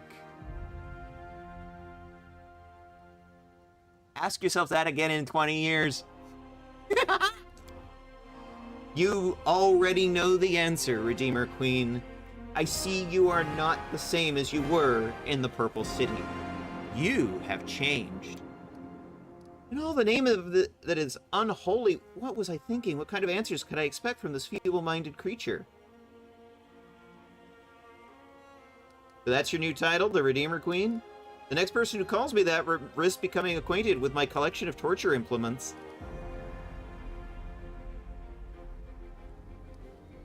How did you know what was going on here? I have eyes everywhere. I keep close watch on you and your gang. I knew it! You sent your friends to look after me and keep me from harm. I had a feeling you were protecting me. Protect you? Who do you think you are, you mortal idiot? If you want, go ahead and jump off this cliff head first. I won't lift a finger to save you. But you already have saved me just now. For the first and last time in your short, meaningless life. Nocticula, why did you come here? I asked myself the same question. I wanted to understand why hardened murderers and bloodthirsty demons have suddenly started eating out of this insane beggar's hand, and what the use in trying to understand the ravings of a lunatic. The only reward for my curiosity was a headache.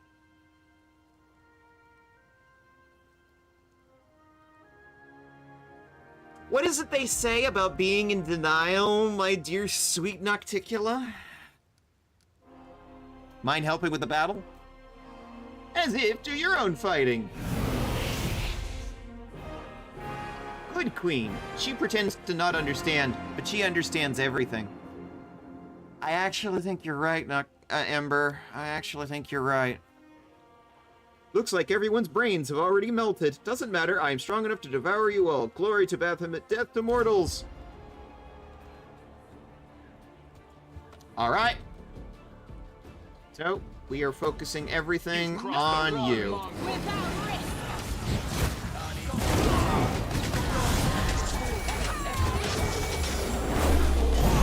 It's a small army here. Yep. No mercy for the wicked.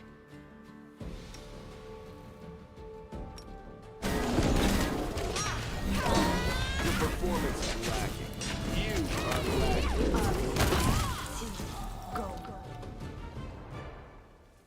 It all worked out so strangely. We've killed many people. We've saved many people. These knights came here to kill each other, but instead, they became friends. Everyone is praising me, but I know I did nothing special. I just reminded them of something they already knew. And those demons, back in the Purple City, they laughed at my words, but I saw they were listening. I believed they would one day remember my words and understand them. And it happened. If humans can stop being evil, so can demons. Even demon lords like the Redeemer Queen. The Redeemer Queen. So you think Nocticula is now on a path to good? I mean, if Arushale did it, Nocticula can too. Of course. She is very proud. She'd never say it out loud. But I see that she has changed. You know, I pray to the demon lords every day and ask them to come to their senses. Daskari and Baphomet don't listen to me, but she's different. I know she hears everything. Maybe one day, not soon, but one day, she will get out of the abyss. Maybe in about 20 years. Give or take. I don't know the exact timeline off the top of my head. But what'll happen to the Redeemed Brotherhood next? Their numbers will increase. They will be joined by new people who have mended their ways. Good people who still think they have been abandoned and have no choice but to be evil. They'll help each other get out of the abyss, and they'll defeat those who have chosen to stay there. Community pulling together. The Redeemed Knights want me to go with them, to teach and guide them.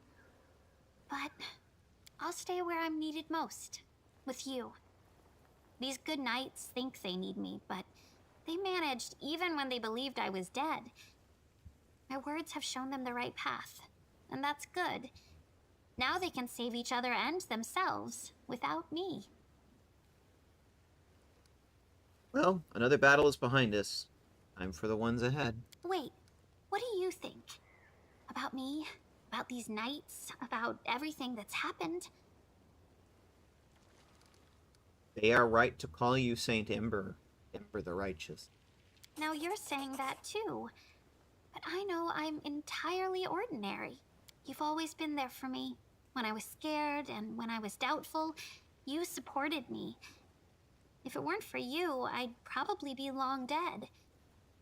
Thank you.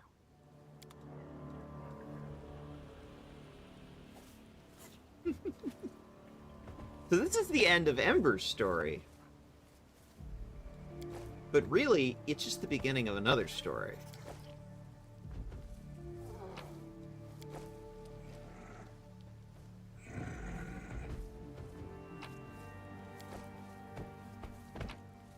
Story of the goddess Nocticula, the Redeemer Queen. Which will be referenced in later adventure paths, like Extinction Curse.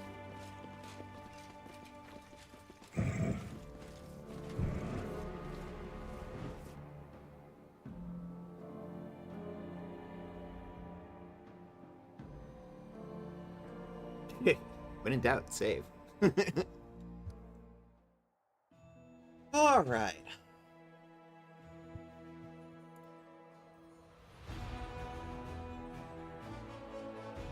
I think Rich wants to do an ad break. Let's give them one more ad break. Be right back. Remember to do some self-care.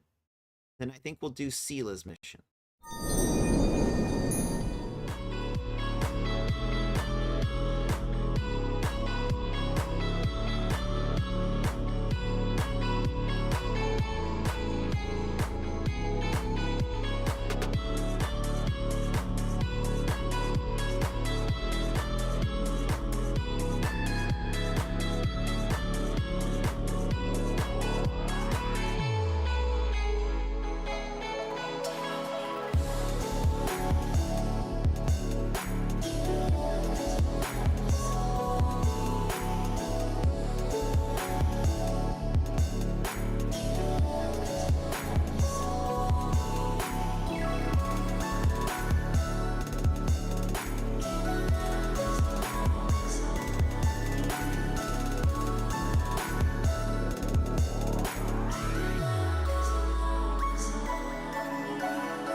It's still a long trip. You literally didn't miss anything. Still traveling across the whirlwind. Boy, there are a lot of places here we still need to visit.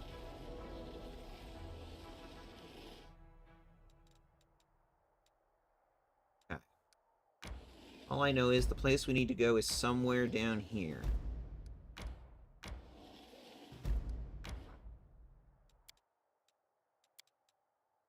I'd like to show you a sketch. Tell me what you think. It's not bad, but if you ask me, I think you've made it too flattering. Too bad you can't redraw my ugly mug for real to make me look like this handsome guy.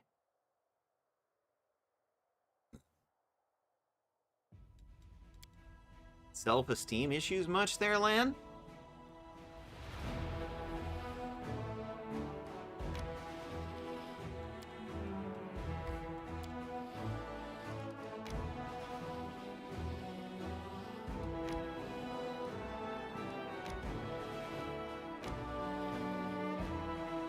An enemy fort blocks the way. Okay.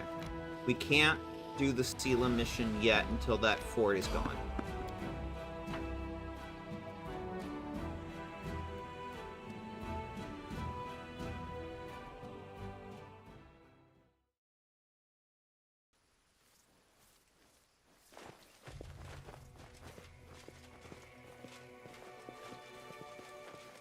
Ancient Ghost.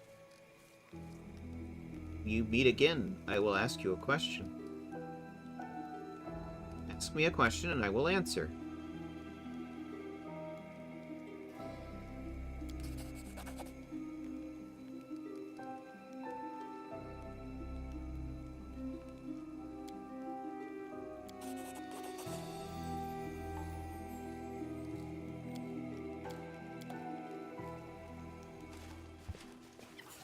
Every time he asks a quiz question, and we're generally, like, because we have our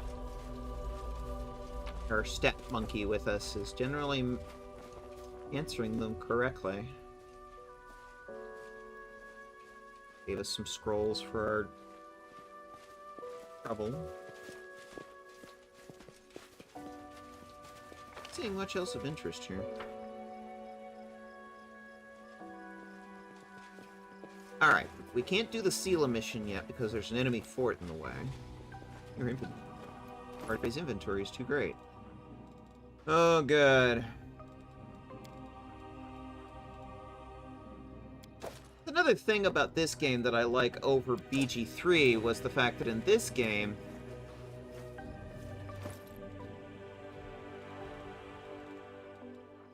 party's inventory is shared across all of the characters. BG3 does not do that. You know what? Let's just have everybody camp.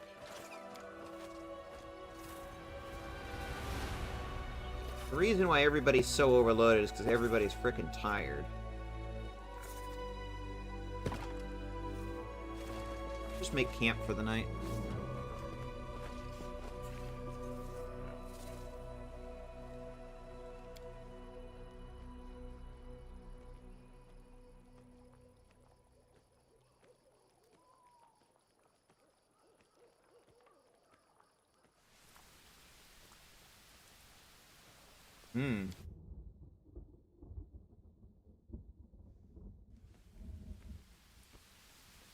Here we go. Are we good to go now? Hello there. There we go. Hello. Mitha, you've got to go record, and I've got a doctor's appointment in 10 minutes. Okay.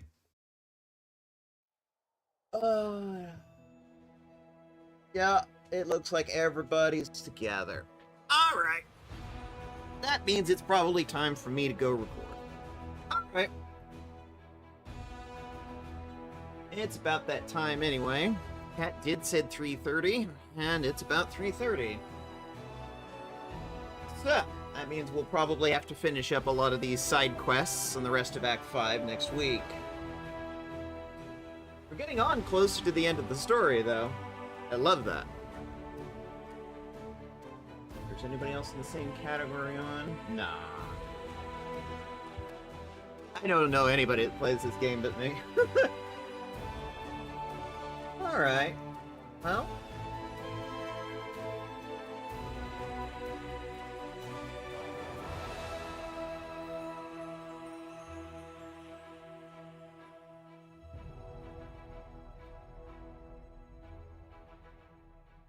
Let's go raid somebody we haven't raided in a while.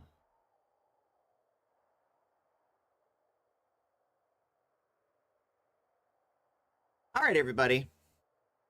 I need to call it a night because, of course, TransXP TTRPG is recording. We're going to be back tomorrow. Noonish Pacific, 3 p.m. Eastern. We're going to be playing Cult of the Lamb, me and Cat and Buzz.